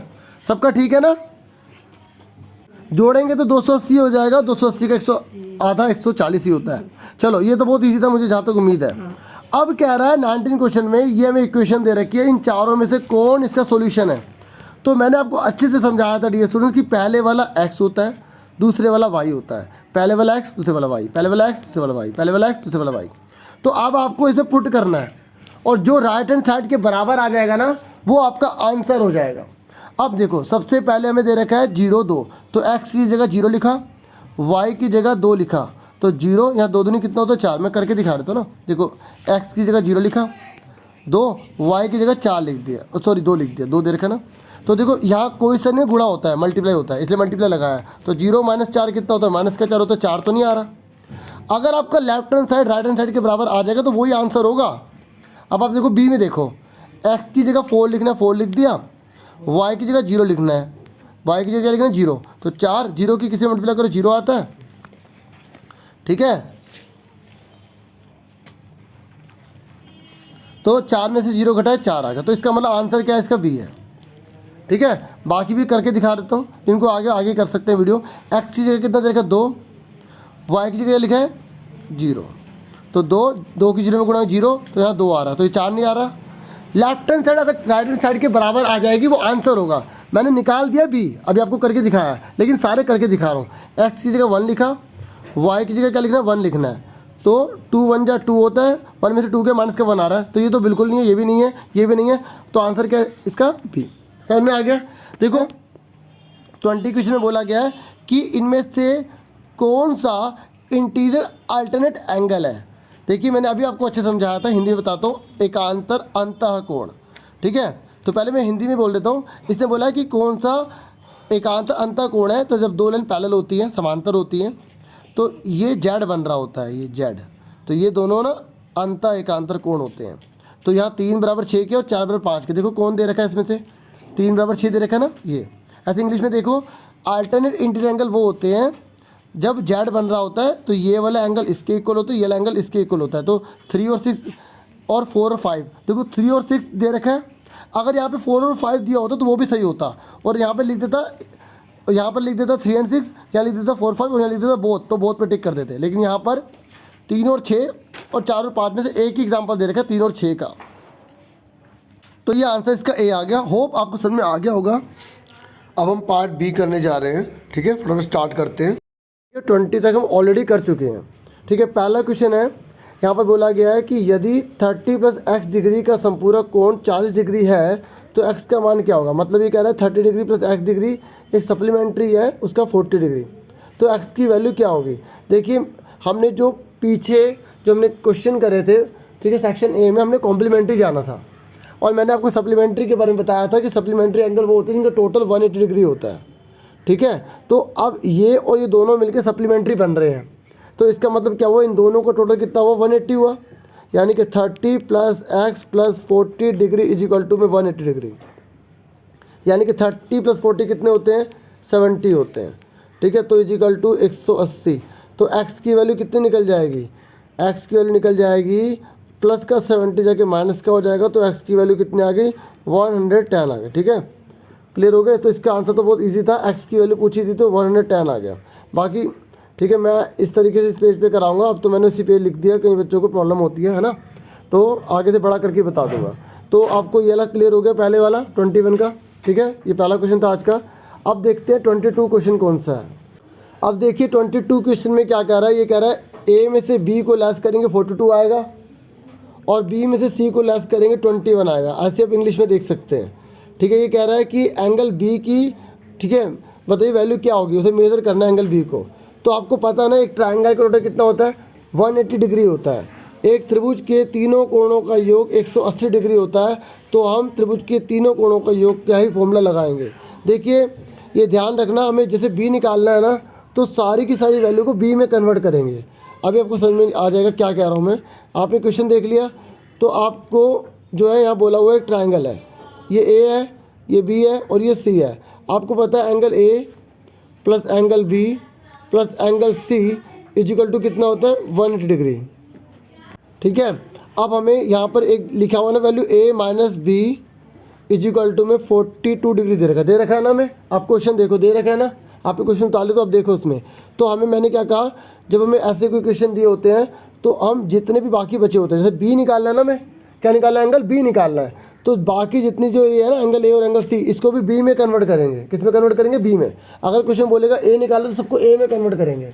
सी निकालो तो सी में कन्वर्ट करेंगे। ठीक है, अब कैसे कन्वर्ट करेंगे ध्यान से देखो, ये जो एंगल ए को हमें एंगल बी में बदलना है, तो एंगल ए यहीं रहने देंगे, हम इस एंगल बी को उधर की तरफ ले जाएंगे। जब हम उधर लेके जाएंगे तो साइन चेंज हो जाएगा, माइनस का एंगल बी जाके प्लस का एंगल बी हो जाएगा। तो इस एंगल ए की जगह, इस एंगल ए की जगह हम क्या लिख देंगे, 42 प्लस एंगल बी लिख देंगे। समझ में आ गई? ठीक है, तो ये हमने एंगल बी लिख दिया, और एंगल ये वाला एंगल बी की जगह एंगल बी ही उतार देंगे, क्योंकि हमें एंगल बी ही निकालना है। ठीक है, अब इस एंगल सी को, अब देखो दूसरी क्वेश्चन में कौन सी दे रखी है, देखो फटाफट, पहले मैं लिख के दिखाता हूँ आपको। अब देखिए दूसरी वैल्यू में क्या दे रखी है, angle B minus angle C is equal to में 21 डिग्री दे रखा है। अब हमें सी को भी बदलना है। ठीक है, तो अब मैं क्या करूँगा, इस सी को उधर ले जाता हूँ, 21 को इधर ले जाता हूँ। ठीक है, क्योंकि इधर माइनस दे रखा है ना, तो इससे आसानी से हो जाएगा। तो देखो मैंने क्या करा, एंगल बी का एंगल बी लिख दिया, और 21 को हम लेफ्ट हैंड साइड में ले गए, माइनस का हो गया, माइनस के सी को राइट में ले गए, प्लस का सी हो गया, क्योंकि हमें प्लस का चाहिए होता है। अब देखो सी की वैल्यू भी बी में निकल गई ना। देखो पहले वाले में हमने किसको अकेला करा, एंगल ए को अकेला करा, दूसरे वाले में एंगल सी को अकेला कर रहे हैं। एक दो बार देखोगे क्लियर हो जाएगा। अब एंगल सी की जगह क्या पुट कर देंगे, ये पुट कर देंगे। ठीक है, तो इस तरीके से यहाँ पुट कर दीजिए, प्लस कितना दे रखा है, एंगल बी नीचे लिख रहा हूँ थोड़ा, माइनस का 21, और इन सब का टोटल कितना दे रखा है हमें, इक्वल टू में 180 डिग्री दे रखा है। कितना दे रखा है, 180। ठीक है, अब हम इसको सॉल्व करेंगे। ठीक है, और आंसर निकालेंगे। देखिए मैं इसको पहले इरेज कर देता हूँ, ठीक है, ताकि इजी हो जाए सॉल्व करने में। देखिए सबसे पहले मैंने ये चीज़ लिखी थी, ठीक है, उसके बाद ये पूरा का पूरा एक साथ ये पहले ये लिखेंगे और इक्वल टू में 180 लिखेंगे। ठीक है, अब आगे देखो, अब देखो यहाँ पर आप बताइए, एंगल बी और एंगल बी कितनी बार है, 3 बार है, तो कितने हो गए ये, 3 एंगल बी हो गए। और 42 प्लस का 21 माइनस का, तो 42 में से 21 गए, कितने बचे, 21 बचे, इक्वल टू में कितना बचा, 180 डिग्री। ठीक है, अब प्लस का 21 जाके क्या बन जाएगा, माइनस का बन जाएगा। अब 180 में से 121 घटाएंगे तो कितना बचेगा, हमारा बचेगा 159 बचेगा। अब इस 3 को डिवाइड कर देंगे 159 से, तो ऊपर कर रहा हूँ मैं, तो 159 डिवाइडेड बाय 3, तो एंगल बी कितना आ गया, डिवाइड कर दो इसे, 3 बजे 15, 3 3 9, तो 53 आ गया। ठीक है, तो एंगल बी कितना आ गया हमारा, 53 डिग्री आ गया। और क्वेश्चन में क्या पूछा था, क्वेश्चन में हमसे बी पूछा था, इसलिए मैंने सबको बी में कन्वर्ट किया था, तो हमारा इसका आंसर सी आ गया। ठीक है, समझ में आ गया आप सबको। अब उसके बाद देखिए फोर्थ क्वेश्चन क्या है। फोर्थ क्वेश्चन तो बहुत ईजी है, कह रहे हैं इन दोनों को मल्टीप्लाई करोगे तो क्या आंसर आएगा। आपको पता है जब कॉन्स्टेंट होते हैं, जब अचर पद होते हैं तो उनकी सीधा मल्टीप्लाई होती है, 18 3 54 हो गए, 18 3 54 हो गया। और बाकी अगर ये वेरिएबल के ऊपर पावर लगी है तो बेस सेम होते हैं तो पावर जुड़ जाती है। ठीक है, घात जुड़ जाती है। तो जैसे यहाँ 54 आ गया, तो एक के ऊपर 3 है और एक के ऊपर 4 है, तो कितना हो गया, 7 हो गया। 4 3 7, मल्टीप्लाई मत कर देना। जब बेस सेम होता है तो पावर ऐड होती है, जब आधार समान होता है तो घात जुड़ जाती है। तो बी में कितना है, 3 और 5 8, तो बी के 8 आ गया। तो इस तरीके से हमारा इसका आंसर कौन सा आएगा, ए के ऊपर 7 होना चाहिए, बी के ऊपर 8 होना चाहिए, तो हमारा डी आंसर हो गया। समझ में आ गया सबको। चलो अब आ जाइए नेक्स्ट क्वेश्चन पर। देखिए अब 24 क्वेश्चन देखिए, ये अगर आप आराम से कर लेंगे, अगर आपने पार्ट ए को अच्छे से समझा था। मैंने आपको बताया था ना कि जो क्लास मार्क होता है, जब हमें क्लास मार्क दिया होता है, ठीक है, जब हमें क्लास मार्क दिया होता है तो उसके बहुत सारे नाम होते हैं। ठीक है, उसे क्या बोलते हैं, मध्य मूल्य भी कहते हैं क्लास मार्क को। ठीक है, मिड वैल्यू भी कहते हैं इसको, हिंदी में इसको वर्ग चिन्ह कहा जाता है, और इसको जो है ना मिड वैल्यू मतलब होता है मध्य मूल्य। ठीक है, क्या होता है, मिड वैल्यू, VALUE, तो इसको हिंदी में मध्य मूल्य भी कहा जाता है।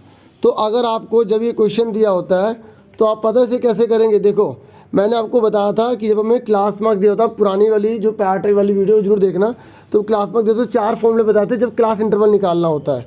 तो क्लास इंटरवल निकालने के लिए, वर्ग अंतराल निकालने के लिए सबसे पहले हम क्या करते हैं, सबसे पहले हम जो है डिफरेंस निकालते हैं, बताया था ना मैंने। डिफरेंस निकालने के बाद हम उसको क्या करते हैं, ठीक है, उसको हाफ करते हैं, अगर पुराना जिसको पता होगा। फिर उसके बाद सब्ट्रैक्ट कर देते हैं, घटा देते हैं, फिर उसको ऐड कर देते हैं, जोड़ देते हैं। अब इस क्वेश्चन में क्या है, इस क्वेश्चन में हमें बोला है मध्यमान। इस मध्यमान को यानी कि ये जो हमें मिड वैल्यू दे रखी है ना, इसे हम क्लास मार्क कहते हैं। मिड वैल्यू ही इसके क्लास मार्क का नाम है। हमें मिड वैल्यू दे रखी है, लेकिन हमें यहाँ पर विड्थ दे दी, क्या दे दी, इसकी चौड़ाई दे दी। और ये जो चौड़ाई है ना, पता क्या है, इसी को ही हम डिफरेंस कहते हैं। अब मैंने आपको बताया था कि जब भी हमें क्लास मार्क दिया हो, मिड वैल्यू दी हो, और हमें ये जो चौड़ाई दे रखी है ना 6, ठीक है, तो इसका हम आधा कर देंगे। क्या कर देंगे, आधा। 6 का आधा करेंगे, कितना होगा, 3 हो जाएगा। और इस 3 को इसमें से एक बार घटा दो और इसी में 3 जोड़ दो, 13। तो ये क्लास इंटरवल आ गया, ठीक है। तो जिसने पुरानी वीडियो देखी उसे तो अच्छे से आ रहा होगा, बाकी जिन्होंने नहीं देखी तो प्लीज़ वो जरूर देख लो, उससे और क्लियर हो जाएगा, ठीक है। समझ में आया क्लास इंटरवल। अब क्वेश्चन में पूछा है कि निम्न सीमा निकालिए, लोअर लिमिट निकालिए। तो लोअर लिमिट पता है किसे कहते हैं, इन दोनों में से छोटा कौन है, 7। तो 7 इसका आंसर आ गया, ठीक है। समझ में आ गई। एक बार मैं दोबारा बताता हूँ, जिन बच्चों को आगे वो आगे कर ले वीडियो को। देखिए हमें ना यहाँ मध्यमान दे रखा है, ठीक है, पहले हिंदी में फिर इंग्लिश में बोलूँगा। मध्यमान दे रखा 10 और इसकी चौड़ाई दे रखी है। हमसे बोला कि निम्न सीमा। हम निम्न सीमा तभी निकाल सकते हैं बच्चों जब हमें वर्ग अंतराल आता हो। हम वर्ग अंतराल निकालेंगे तो निम्न सीमा हमें अपने आप पता लग जाएगी, ठीक है। और कैसे निकालेंगे, जब भी हमें मध्यमान दे रखा है ना, तो आप उसको एक साइड लिख लो और जो वर्ग की चौड़ाई दे रखी है ना, उसका आधा कर दो। 6 का आधा कितना होता है, 3। तो अब इस 3 को इस 10 में से घटा दो, 7 हो गए। अब जोड़ दो, 13 हो गए। तो ये आंसर में अब देखो इसने बोला है निम्न सीमा, तो 7 आ गया। क्वेश्चन में पूछता उस सीमा, तो 13 आ जाता है। क्योंकि मेरा मकसद केवल इन्हीं क्वेश्चन को करवाना नहीं है ना, एक्स्ट्रा चीज़ें करवाना है, ताकि कोई भी क्वेश्चन है आप आराम से कर लो। अब इंग्लिश में देखो डियर स्टूडेंट्स, देखिए हमें ना मिड वैल्यू दे रखी है 10 और हमें विथ दे रखी है 6। तो जब हमें विथ दिए होते हैं ना 6, तो उसका हम हाफ कर देते हैं। मैंने रूल लिखवाया था पिछली वाली वीडियो में। तो हमें हाफ कर देते हैं, तो उसका कितना आ गया, 3 आ गया। तो इस 3 को हम 10 में से लेस कर देंगे और फिर ऐड कर देंगे, ठीक है। तो ये 13। और कई बच्चे ये सोचते हैं माइनस होता है, माइनस नहीं होता। ये 7 से लेकर 13 तक होता है, लेकिन 13 इंक्लूड नहीं होता, ठीक है। अगर इंक्लूड नहीं है तो उसको हम बोलते हैं एक्सक्लूसिव सीरीज़, और अगर इंक्लूड होता है तो उसे इंक्लूसिव सीरीज़ बोलते हैं। वो हम बाद में पढ़ेंगे, जब क्वेश्चन आएगा ना तो उसके बारे में आपको बताऊंगा। तो अब आपको समझ में आ गया कि इसमें पूछा ना लोअर लिमिट क्या होगा, तो उसका लोअर लिमिट क्या होगा डियर स्टूडेंट्स, 7 होगा। समझ में आ गई, क्लियर हो गया। चलो, तो इसका बी आंसर हो गया। अब आ जाइए नेक्स्ट पर। 25 क्वेश्चन है, ध्यान से समझिएगा, ठीक है। 25 क्वेश्चन। अब देखिए 25 क्वेश्चन है। इसमें ना यहाँ बोला गया समद्विबाहु त्रिभुज है, इंग्लिश में आइसोसेलेस ट्रायंगल है। मैंने अच्छे से बताया था कि जो समद्विबाहु त्रिभुज, जो आइसोसेलेस ट्रायंगल होता है, उसमें कोई सी भी 2 साइड इक्वल होती हैं, ठीक है। कोई से भी 2 एंगल इक्वल होते हैं, बताया था ना मैंने। तो अब यहाँ बोल रहा है कि पहले हिंदी में देखो, ठीक है। तो ये कह रहा है जो समद्विबाहु त्रिभुज है ना, समद्विबाहु त्रिभुज, तो ये कह रहा है यदि शीर्ष के कोण, ये शीर्ष का माना जाता है, आधार कोणों की, ये आधार के माने जाते हैं, जो नीचे वाले ना उन्हें आधार के कोण कहा जाता है। तो कह रहा है ये वाला जो कोण है ना, ठीक है, इन दोनों के टोटल का डबल है, ठीक है। इन दोनों के टोटल का डबल है। इंग्लिश में क्या कह रहा है, मतलब दुगना है, इन दोनों के योग का दुगना है, ठीक है। क्योंकि बाय लैंग्वेज यूज़ करूँगा, ठीक है। इंग्लिश में ये है कि ये आइसोसेलेस ट्रायंगल गिवन है में, और यहाँ पर जो बोला है कि ये जो वर्टेक्स एंगल है ना, ये वाला वर्टेक्स एंगल बोलते हैं इसे, ये वर्टेक्स एंगल इन दोनों के टोटल का डबल है। कहने का मतलब ये कि अगर ये 4 है, ये 4 है, क्योंकि दोनों इक्वल होंगे, तो अब आप बता सकते हो ये कितना होगा, ये कितना। अगर ये मान लेते हैं, क्योंकि आपको पता है ट्रायंगल 180 होता है, वो है ना 180 होता है। मैं 180 के साथ से नहीं बोला, ऐसे जनरली पूछ रहा हूँ कि अगर ये दोनों 4 हैं तो ये कितना होगा। आप दोनों को ऐड करोगे, 4 4 8, फिर उसका डबल करोगे 16, तो 16 होगा। ऐसे ही हमें पता लगाना वो कौन से एंगल हो गए जो दोनों को ऐड करने पर, इसका डबल करने पर आए, ये चीज़ आए, और तीनों को टोटल करने पर 180 आए, ठीक है। तो मैंने दोनों में समझा दिया। अब देखो करना कैसे है। देखिए ये ट्रायंगल है, आपको पता है कि ये दोनों बेस एंगल है, तो ये दोनों इक्वल है, एक्स और एक्स हमने एक्स मान लिया, दोनों इक्वल है। इसको हमने वाई मान लिया, क्या मान लिया, वाई। अब क्वेश्चन में बोला क्या है, क्वेश्चन में बोला ये जो वाई है ना, ये वाई इक्वल है इन दोनों के टोटल का डबल करके, इन दोनों के टोटल का डबल करके इक्वल है। यानी कि वाई इक्वल टू कितना हो गया, एक्स एक्स 2x हो गए, यानी कि वाई इक्वल टू कितना हो गया, 2 2 जा 4, 4x आ गया, 2 दूनी 4x हो गया। वाई की वैल्यू कितनी है, 4x है। वाई की वैल्यू पता लग गई 4x। अब आपको पता नहीं ट्राइंगल का टोटल कितना होता है, एक ट्राइंगल का टोटल कितना होता है, 180 होता है। तो मैं लिख रहा हूँ x plus x plus y is equal to 180 degree. अब x की जगह x लिखेंगे, x की जगह x लिखेंगे, y की वैल्यू कितनी निकाली हमने, 4x निकाली है। तो 4x और 1x और 1x कितनों को 6x हो गए। तो x कितना आ गया, 180 को 180 को 6 से डिवाइड कर दो, 30 आ गया। ठीक है, अभी हमारा x निकला 30। क्वेश्चन में देखो हमने से पूछा क्या है, 30 निकल गया। अब देखते हैं क्वेश्चन में पूछा क्या है। क्वेश्चन में पूछा है वर्टेक्स एंगल बताइए, और वर्टेक्स एंगल कौन सा था, y था, और y की वैल्यू कितनी थी, 4x के बराबर। तो x कितना निकला हमारा 30, तो 30 को 4 से मल्टीप्लाई कर देंगे, 30 को 4 से मल्टीप्लाई करेंगे, सबको पता है 120 आएगा। समझ में आ गई, क्लियर हो गया। देखो कहीं हो सकता है क्वेश्चन नए हो, आपको प्रॉब्लम हो रही हो, तो आपको पेशेंस के साथ समझना है, 2-3 बार समझो, पीछे वीडियो को देख देख के करो। समझ में आ रहा है, डाउनलोड कर लो वीडियो को, ऐड भी नहीं आएगी। ठीक है, अब आगे देखो 26 पर आ जाइए। 26 क्वेश्चन तो डियर स्टूडेंट्स बहुत ही ईजी है, ये फटाफट होने वाला है। मैं आपको बता दूं कि जैसे रूट लिखा है ना, अगर ये रूट लिखा है जैसे रूट 3, ठीक है, इस रूट 3 का मतलब होता है 3 के ऊपर 1/2। ऐसे ही अगर मान लो ये रूट 5 लिखा है तो इसका मतलब होगा 5 के ऊपर 1/2। अब ध्यान सुनो, अगर रूट लिखा है खाली तो हम 1/2 मानते हैं। कितना मानते हैं, 1/2 मानते हैं। लेकिन अगर रूट के ऊपर जो 4 लिख दिया तो हम 3 के ऊपर 1/4 लिखेंगे। समझ में आ गई, ये याद है ना, बेसिक चीज़ समझ लो। अगर रूट 3 है, मान लो 35 है, इसके ऊपर जब रूट लिखा है तो इसका मतलब हम इसे ऐसे लिखेंगे, 35 के ऊपर 1/2 लिखेंगे। अगर खाली रूट लिखा है तो रूट का मतलब 1/2 होता है।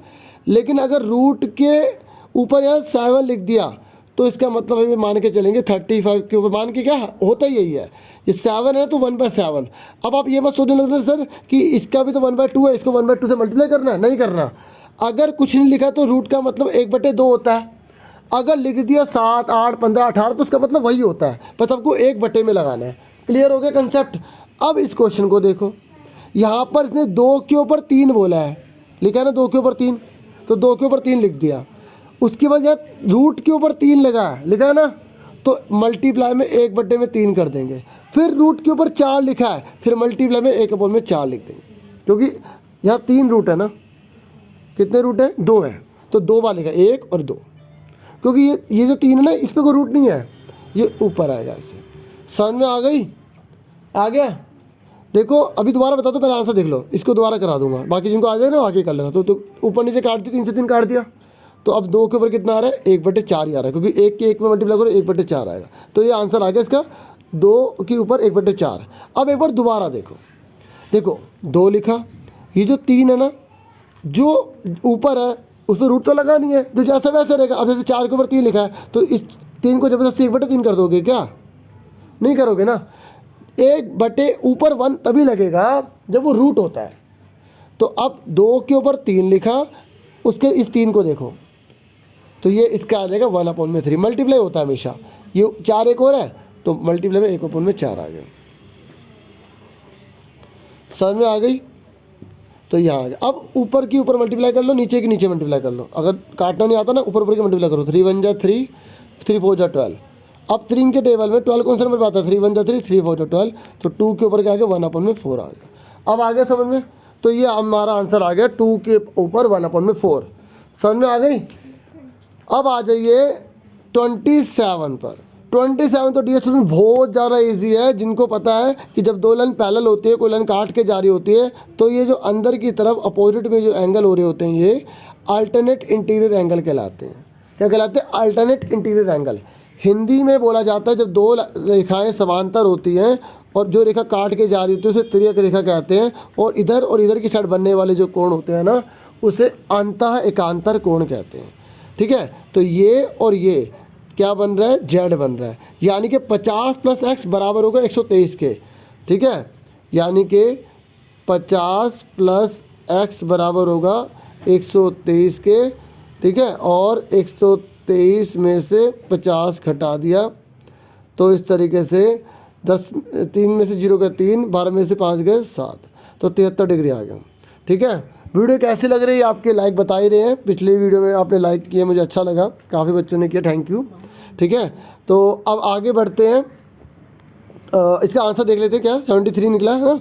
तो बच्चों अच्छे से करो, एक एक चीज़ एक्स्ट्रा करो, उसके आसपास करो। ठीक है, मतलब कहने का ये कि गारंटेड है कि दो पहले लाइनों कोई लाइन काट के जा रही है उस पर ऐसे क्वेश्चन तो आने वाले हैं। या तो एकांतर कोण वाले आएंगे, अल्टरनेट इंटीरियर एंगल वाले, या तो दो लाइन डाली इन दोनों के अंदर का टोटल 180 होता है, आसन कोण बोलते हैं, ये वाला आएगा। या ठीक है, इंग्लिश में बोलते हैं एडजेसेंट एंगल, जब दो लाइन काट रही है अंदर के दो एंगल होते हैं इंटीरियर, इन्हें बोलते हैं एडजेसेंट एंगल। और या तो ये वाला आएगा, ये लाइन के ऊपर है, ये लाइन के ऊपर है, तो इनको बोलते हैं करस्पॉन्डिंग एंगल, हिंदी में संगत कोण, है ना। तो आने आना मतलब इस पर, तो अच्छे से तैयारी करो बच्चों, और इसके आसपास की चीज़ें करो, आपके पेपर बहुत अच्छा हो जाएगा, बहुत अच्छी तैयारी हो जाएगी। ठीक है, तो बहुत सारे जो पेपर डीओ इशू कर रही है, ठीक है, और टेलीग्राम पर मैं आपको प्रोवाइड कर दूँगा, उससे लिंक इसका बन नहीं रहा था, मेरे पास लिंक नहीं था, PDF था। तो टेलीग्राम जो चैनल है वो आपके एसी स्टार्टर के नाम से ही है, तो उसे आप ज्वाइन कर लेना, मैं उसी में आपको सेंड कर दूँगा। ठीक है, तो मेरे पास जो है क्वेश्चन पेपर भी इसकी आंसर की भी है, तो आंसर की भी आप देख लेना ताकि आप अच्छे से आंसर मैच कर सके जो अपने आप कर रहे हैं। 28 देखिए, 28 में बोला है कि x और y दोनों पॉजिटिव हैं, देख लीजिए। तो ये कौन से क्वाड्रेंट में आएंगे? देखो बच्चों, हमने अच्छे से करा था कि जब दो लाइन एक दूसरे को काट रही होती हैं तो इधर दोनों प्लस प्लस के होते हैं x और y, इधर x माइनस का होता है, और जो y होता है वो प्लस का होता है। आप सबको पता नहीं, ये x एक्सिस होता है, x अक्ष बोलते हैं, इसे y एक्सिस होता है, ये y अक्ष होता है। ठीक है, और यहाँ पर x और y दोनों माइनस के होते हैं, और यहाँ पर जो है x प्लस का होता है और y माइनस का होता है। अब इसने बोला है क्वेश्चन में कि दोनों के दोनों क्या है, प्लस के हैं, तो इसका मतलब क्या, वो फर्स्ट क्वाड्रेंट में हो, क्योंकि फर्स्ट क्वाड्रेंट होता है मतलब फर्स्ट चतुर्थांश, पहला चतुर्थांश, ये दूसरा चतुर्थांश, ये तीसरा चतुर्थांश, और ये चौथा चतुर्थांश होता है।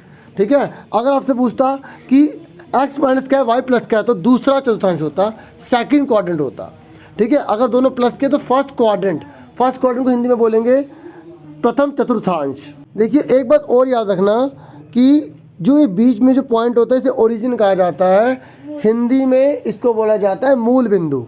ठीक है, और एक बात और याद रखना कि ये जो पहले वाले होते हैं ना, आप सबको पता है ये x होते हैं, इसको भुज कहा जाता है, इंग्लिश में इसे अफसीसा कहा जाता है, ABSCISSA, मैंने आपको पहले वाली वीडियो में भी बताया था।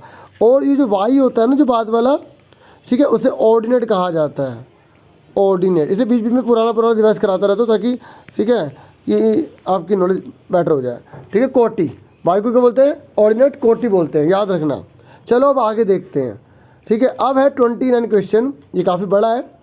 ये कह रहा है कि इसको सॉल्व करो और बताओ इसका आंसर क्या होगा।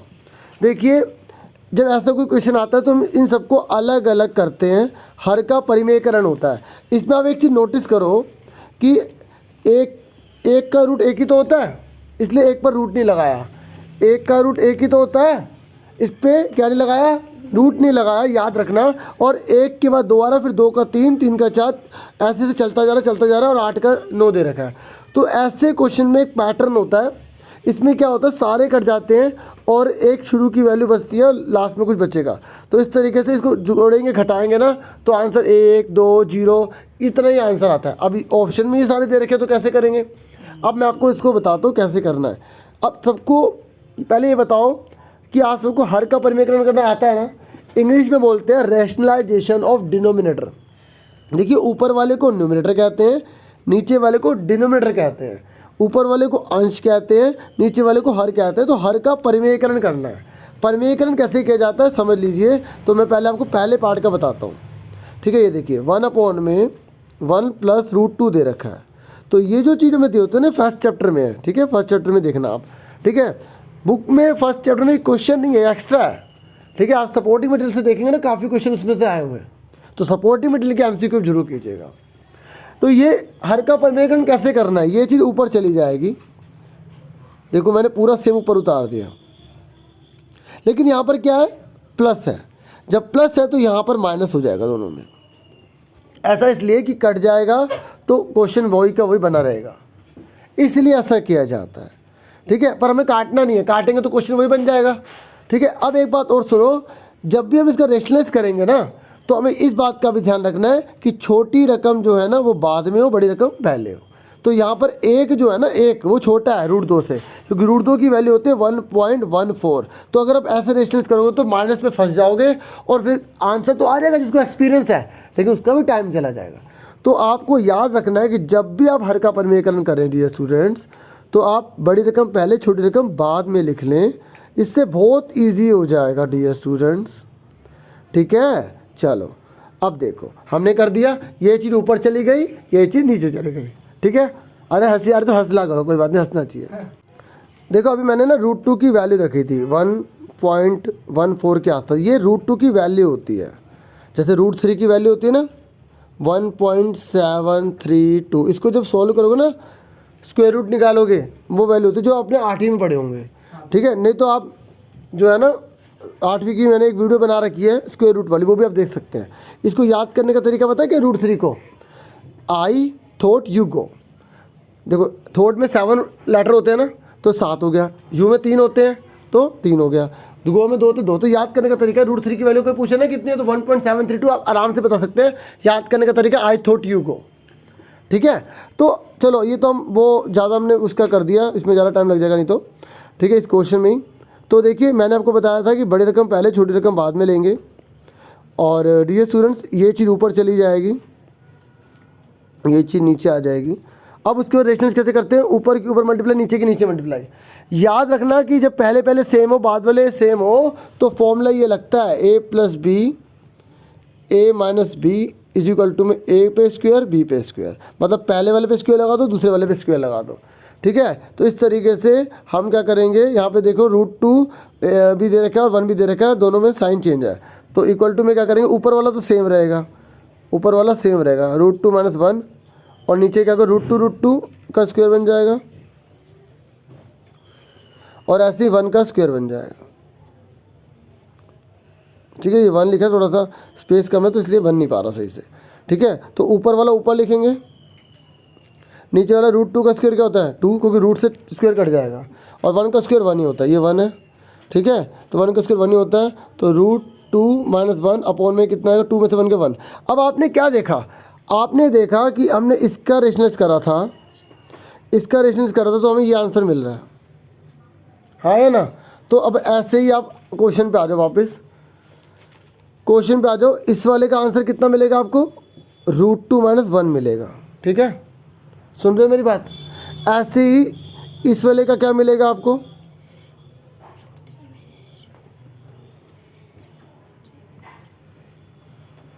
देखिए इस वाले का मिला रूट 2 - 1। ठीक है, इस वाले का आंसर क्या मिला डियर स्टूडेंट्स, रूट 2 - 1 मिला आपको। जब आप इसे सोल्व करेंगे ना, तो मैं इसको भी सोल्व करके दिखाऊंगा, बाकी जिनको आ जाए वो वीडियो आगे कर सकते हैं। इसको जब आप सोल्व करेंगे ना, इसका आंसर आएगा रूट 3 - 2। इसको सोल्व करेंगे तो रूट 4 - रूट 3। ऐसे करते रहेंगे करते रहेंगे करते रहेंगे करते रहेंगे। सुन रहे मेरी बात?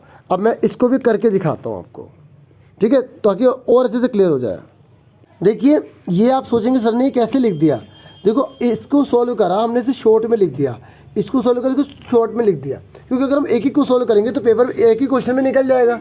और हालांकि आपको ऑप्शन मिलेंगे, मैंने बताया था ना बीच में 16 करने, आपको 4 नहीं करने, हाँ है ना, तो इसलिए आप समझिए। तो अब आप देखिए फटाफट कैसे करना है इस वाले को, मैं आपको फिर भी करके दिखा देता हूँ। ये देखिए मैंने आपको बताया था यहाँ पे रूट 2 + रूट 3 दे रखा है, और मैंने आपको कहा था कि अगर आप चाहते हैं इसी तरीके से करना तो बड़ी रकम पहले छोटी रकम बाद में लिखना। अब यहाँ तो दोनों में रूट में है, और दोनों में रूट में तो आप आराम से बता सकते हो कि रूट 3 बड़ा होगा और रूट 2 छोटा होगा, हाँ है ना। अब इसका रेशनलाइज कर देंगे, कैसे करेंगे, ये चीज़ ऊपर चली गई, ये चीज़ नीचे आ गई।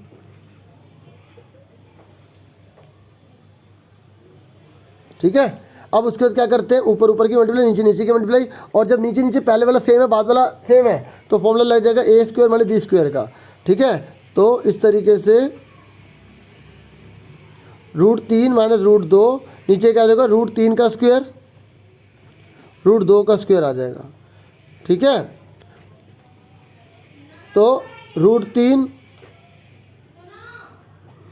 तो देखिए ये रूट 3 - रूट 2 को सेम उतार लिया, और ये रूट 3 का स्क्वायर रूट से कट गया 2, 3 आ गया, और यहाँ रूट से कट गया ये तो 2 आ गया। अब देखिए रूट 3 - रूट 2, 3 में से 2 का 1 ही तो बचा, तो इसलिए मैंने उसका आंसर सीधा लिख दिया था √3 माइनस √2।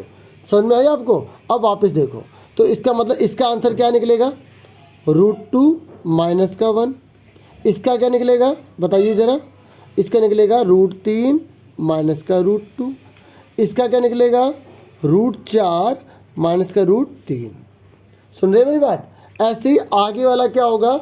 आगे वाला जब तक करते थे जब तक कि 8 और 9 ना आ जाए, यानी कि √5 माइनस √4। ठीक है, फिर उसके बाद अगला क्या होगा? √6 माइनस √5। फिर उसके बाद √7 माइनस √6। फिर क्या आएगा बोलिए? √8 माइनस √7। फिर अगला वाला क्या आएगा? √9 माइनस √8। और देखो √9 और √8 यही वाले तो हैं, ये √9 और √8 यही तो है, यानी कि हमें यहीं तक करना था। अब देखिए, ठीक है, आपको ये भी टाइम नहीं लगेगा क्योंकि अभी मैं समझा रहा हूँ ना, आपको बहुत टाइम लग रहा होगा, लेकिन अब 1-2 बार देखेंगे आपके माइंड में पूरी तरह बैठ जाएगा डियर स्टूडेंट्स। ठीक है, इसका पूरा पैटर्न होता है, ये याद रखो। अब देखो कौन कौन कट रहे हैं, मैं कलर चेंज करता हूँ ताकि काटने में आपको सही लगे। देखो √2 से √2 कट जाएगा, √3 से √3 कट जाएगा। ठीक है, देखो √4 से √4 कट गया, √5 से √5 कट गया, √6 से √6 कट गया, √7 से √7 कट गया, √8 से √8 कट गया। ठीक है, अब बचा क्या? अब देखिए बचा क्या, यहाँ पर बचा माइनस का 1 और यहाँ बचा है √9। तो 1 का माइनस का 1 का माइनस का 1 रहेगा। ठीक है, ऊपर लिख रहा हूँ यहाँ पर। और √9 प्लस क्या है? √9 क्या होता है? 3 होता है, तो 3 में से 1 गया, कितना आ गया? 2 आ गया। समझ में आई आपको? तो और समझ लो, देखो कौन बचा है, मैं इक्वल में लिखता हूँ। यहाँ माइनस का 1 बचा है, सारे कट गए हैं, आपके सामने मैंने काट के दिखाया है डियर स्टूडेंट्स। √9 का क्या होता है? 3 होता है, तो 3 में से 1 जाएगा तो 2 ही तो बचेंगे। ठीक है, बाकी मेरे पास आंसर की भी है ना, उसमें भी आप देखना। ठीक है, टेलीग्राम पर आपको मिल जाएगी, मैंने आपको वीडियो में पहले ही बताया था। ठीक है, चलो, तो इसलिए हमारा आंसर कितना आ गया डियर स्टूडेंट? इसका आ गया 2। काफ़ी बड़ा था क्योंकि समझाना भी जरूरी था, क्योंकि कोई और भी क्वेश्चन आएगा तो आप इजी तरीके से कर लेंगे। अब देखिए कितना इजी क्वेश्चन है 30। ये कह रहा है कि दोनों के दोनों जो है ना, ठीक है, कॉन्ग्रुएंट ट्रायंगल है। ठीक है, तो आपसे अब आप कहोगे सर इसमें दिया तो है नहीं कॉन्ग्रुएंट। ठीक है, देखिए ये 5 है, ये भी 5 है, ये 6 है, ये भी 6 है, ये 70 है, ये भी 70। तो कौन से रूल से कॉन्ग्रुएंट हो रहा है? हिंदी में सर्वांगसम बोलते हैं। मैंने कहा था ना सर्वांगसम, पिछली वीडियो में मैंने बहुत बात करी थी इसके बारे में, बहुत बताया था मैंने। ठीक है, मैंने बताया था कौन कौन से रूल से सर्वांगसम होते हैं, जैसे SSS, SCS। तो देखो दो साइडों के बीच में, दो साइड्स के बीच में एक एंगल है, दो भुजाओं के बीच में एक कोण है, तो कौन से रूल से हो रहा है? SCS। हमसे ये तो पूछा नहीं है कि कौन से रूल से हो रहा है, पूछता तो वो टिक कर देते, लेकिन पूछा है कि यहाँ जो 3x है, यहाँ जो 2x + 20 है ना, तो ये BAC बोल रहा है। देखो लिखा ना BAC, तो आपसे बोल रहा है ये निकालिए BA', ये पूरा एंगल निकालिए, लिखा ना, ये देखो ये निकालना है, ये निकालना है, ये। तो आपको पता ना ये दोनों बराबर होंगे, क्योंकि कॉन्ग्रुएंट है तो बराबर होंगे ना। हाँ, हंसला करो, थोड़ा हंसला करो। अच्छा, जो सीरियस है थोड़ा हंसना भी चाहिए, क्योंकि माइंड को, ठीक है, थोड़ा सा फ्रेशनेस मिल जाती है। अब देखिए दोनों इक्वल है, तो 3x = में कितना है? 2x + 20। अब देखिए 2x प्लस का जाके इधर जाके क्या हो जाएगा? माइनस का हो जाएगा। और 3x में 2x के कितने बचे? 1x 20। तो x की वैल्यू कितनी आ गई? 20 आ गई। ये x की वैल्यू निकली है। कई बच्चे इतने जल्दबाजी में कर लेते हैं ना, अगर 20 दिया तो 20 पे टिक कर दे, हालांकि 20 दिया ही नहीं है ऑप्शन में। अब देखो हमने 20x निकाला है, हमसे ये पूछा गया, ये पूछा गया ना, 20 पुट करो, 20 पुट करो इसमें, 22 में कितना होता है? 40, 40 में 20 ऐड करो, 60 हो गया। तो हमारा 60 आंसर आ गया। मैं एक बार दोबारा पुट करके दिखा देता हूँ। देखो 2 लिखा था और यहाँ 20 दे रखा था, और प्लस में हमें कितना दे रखा था? 20। तो 22 जब 40 हो गया, 40 + 20 कितना आ गया? 60 आ गया। तो इस तरीके से हमारा जो इसका आंसर है ना, वो आ गया 60 डिग्री। समझ में आ गया सबको? ठीक है, देखिए 31 कर रहे हैं। आप सब जानते हैं ना कि एक पूरा का पूरा जो सर्कल होता है वो 360 डिग्री का होता है ना, 360 डिग्री का। तो हमसे यह पूछ रहा है x निकालिए। देखो क्वेश्चन जो याद रखना, तो आप क्या करेंगे, इन तीनों का जो टोटल है उसको आप 360 के इक्वल लिख देंगे। ठीक है, तो अब आप बताइए कांस्टेंट कितने हो गए? 120 और 10 कितने होते हैं? 130। और दोनों वेरिएबल कितने हो गए? x कितने हो गए? 2x हो गए। तो इस तरीके से 360 में से 120 में 10 जोड़ा 130, जब इक्वल लगा होता है, इक्वल इधर जाते हैं तो साइन चेंज हो जाता है, प्लस का 130 जाके क्या हो जाएगा, माइनस का 130 हो जाएगा। ठीक है, अब आप क्या करेंगे, 2x मैं ऊपर लिख रहा हूँ यहाँ पर, 2x का 2x से आ गया। अब 360 में से 130 घटाएंगे तो कितना आएगा आपका आ जाएगा 230। ठीक है, अब ये जो 2 है ना, इधर जाके क्या हो जाएगा, इक्वल के इधर जाएगा, राइट में जाएगा तो ये डिवाइड हो जाएगा। तो 230 का आधा कितना होता है, सबको पता है 115 होता है। ठीक है, तो 115 डिग्री आ गया। क्लियर हो गया आपको, ये आंसर आ गया इसका डी। समझ में आ गया, बहुत ही ईजी है, आपको बस पता होना चाहिए कि उसमें कौन सा फॉर्मूला लग रहा है। ये पूरा सर्कल 360 का होता है, और जब 360 का होता है तो हमने क्या करा, इसको 360 के इक्वल लिख दिया, 10 और 120 को जोड़ा 130 हो गया, जैसे माइनस का हो गया, 360 में 130 घटाया 230 बचा, 2 मल्टीप्लाई में जाकर डिवाइड हो गया तो हमारा 115 डिग्री आंसर आ गया। समझ में आ गया सबको। अब उसके बाद आगे देखिए, आगे कह रहा है 32 क्वेश्चन में कह रहा है, ये जो 20 से 30 का जो इंटरवल दे रखा है ना, हिंदी में अंतराल बोलते हैं, तो कह रहा है 20 से 30 में इनमें से कौन कौन से नंबर आएंगे। देखो ये जो 30 लिखा है ना, अगर यहाँ पर ये नहीं बोला इंक्लूसिव या एक्सक्लूसिव तो हम एक्सक्लूसिव ही लेंगे, मतलब इस 30 को इंक्लूड नहीं करेंगे। ठीक है, तो अब आप देखो कि 20 से 30 में कौन कौन से नंबर है, 25 है, एक हो गया, 20 को लेंगे। ठीक है, 22 को भी लेंगे, 16 20 से पहले होगा नहीं लेंगे, 6 को भी नहीं लेंगे, 17 को भी नहीं लेंगे। इन दोनों के बीच में देखो कौन कौन से नंबर है, और 20 को जरूर लेना, 15 को नहीं लेंगे। ठीक है, 12 को नहीं लेंगे, 30 को नहीं लेंगे, 30 को नहीं लेंगे, याद रखना। ठीक है, ये 30 जब 30 से 40 लिखा होगा ना, उसमें 30 गिना जाएगा। सुन रहे हो, तो 30 को नहीं लेंगे, 32 को नहीं लेंगे, 10 को नहीं लेंगे, 91 को नहीं लेंगे, 8 को नहीं लेंगे, 11 को नहीं लेंगे, 20 को लेंगे। टोटल कितने हो गए, 4 हो गए। तो इसका आंसर 4 आ गया, ये इसका आंसर आ गया ए। क्लियर हो गया, इसका ए आंसर आ गया। अब आगे देखिए 33 क्वेश्चन में कह रहा है कि ए की वैल्यू निकालिए और बी की वैल्यू निकालिए, फिर दोनों को ऐड करके बताइए कितना आंसर आता है। तो सबसे पहले भी इसको सॉल्व करना होगा, और जब भी आप इस तरीके से नंबर देखते हैं रूट में, तो उसको आपको रेशनलाइज करना पड़ता है, हर का परिमेयकरण करना पड़ता है। ठीक है, देखिए अब मैं आपको इसका हर का परिमेयकरण करूँगा, रेशनलाइजेशन ऑफ डिनोमिनेटर करूँगा। हमने पिछली जो क्वेश्चन करे थे उसमें भी मैंने आपको बताया था, है ना। तो अब आप फटाफट देखिए कैसे करेंगे रेशनलाइजेशन। देखिए हमें दे रखा है √3 - 1, एक मिनट। ठीक है, देखिए ऊपर √3 - 1 है। ठीक है, अभी लेफ्ट हैंड साइड को आप लेंगे, राइट हैंड साइड को अभी भूल जाइए। ये चीज़ ऊपर चली गई, साइन चेंज हो जाएगा। यही सेम जो है नीचे भी लिखेंगे। ठीक है, √3 - 1। ठीक है, अब आपने पहले जो क्वेश्चन करे थे डीएस स्टूडेंट, उसमें हमने क्या देखा था, ऊपर तो 1 होता था, और यहाँ पर अब 2 चीज़ें हो गई, आप देख सकते हैं ये 2 हो गए, 1 और 1 2 हो गए। अब आप देखिए दोनों के साइन सेम है, तो इसका मतलब पता है क्या होगा, इसका मतलब ये होगा, ये बन जाएगा √3, उसी कलर को ले लेता हूँ, √3 - 1 के ऊपर स्क्वायर लग जाएगा, और नीचे हमेशा ये वाला फॉर्मूला लगेगा a² - b² वाला, जो मैं आपको पहले ही बता चुका हूँ, a - b a+b होता है ना, वो मैं आपको बता चुका हूँ। तो वही करेंगे, नीचे a का स्क्वायर, पहले वाले के ऊपर स्क्वायर लग गया, दूसरे वाले के ऊपर स्क्वायर लग गया। ठीक है, अब उसके बाद क्या होगा, अब इस पूरे का फॉर्मूला खोलिए। पूरे का फॉर्मूला क्या होता है, a का स्क्वायर b का स्क्वायर -2ab। ये आपको फॉर्मूला आता है ना, a - b का स्क्वायर का फॉर्मूला क्या होता है, a² + b² - 2ab। होता नहीं होता फॉर्मूला। तो अब यही वाला फॉर्मूला हम लगाएंगे यहाँ पर। ठीक है, ताकि हमारा आंसर आ जाए। ठीक है, तो मैं इसको अगले पेज पर करता हूँ, मतलब इसको यहाँ से हटाता हूँ, इरेज करता हूँ। ठीक है, तो आप ध्यान से देख लीजिए, मैं यहाँ पे फॉर्मूला लगाऊंगा और नीचे वाले में फॉर्मूला लगाऊंगा।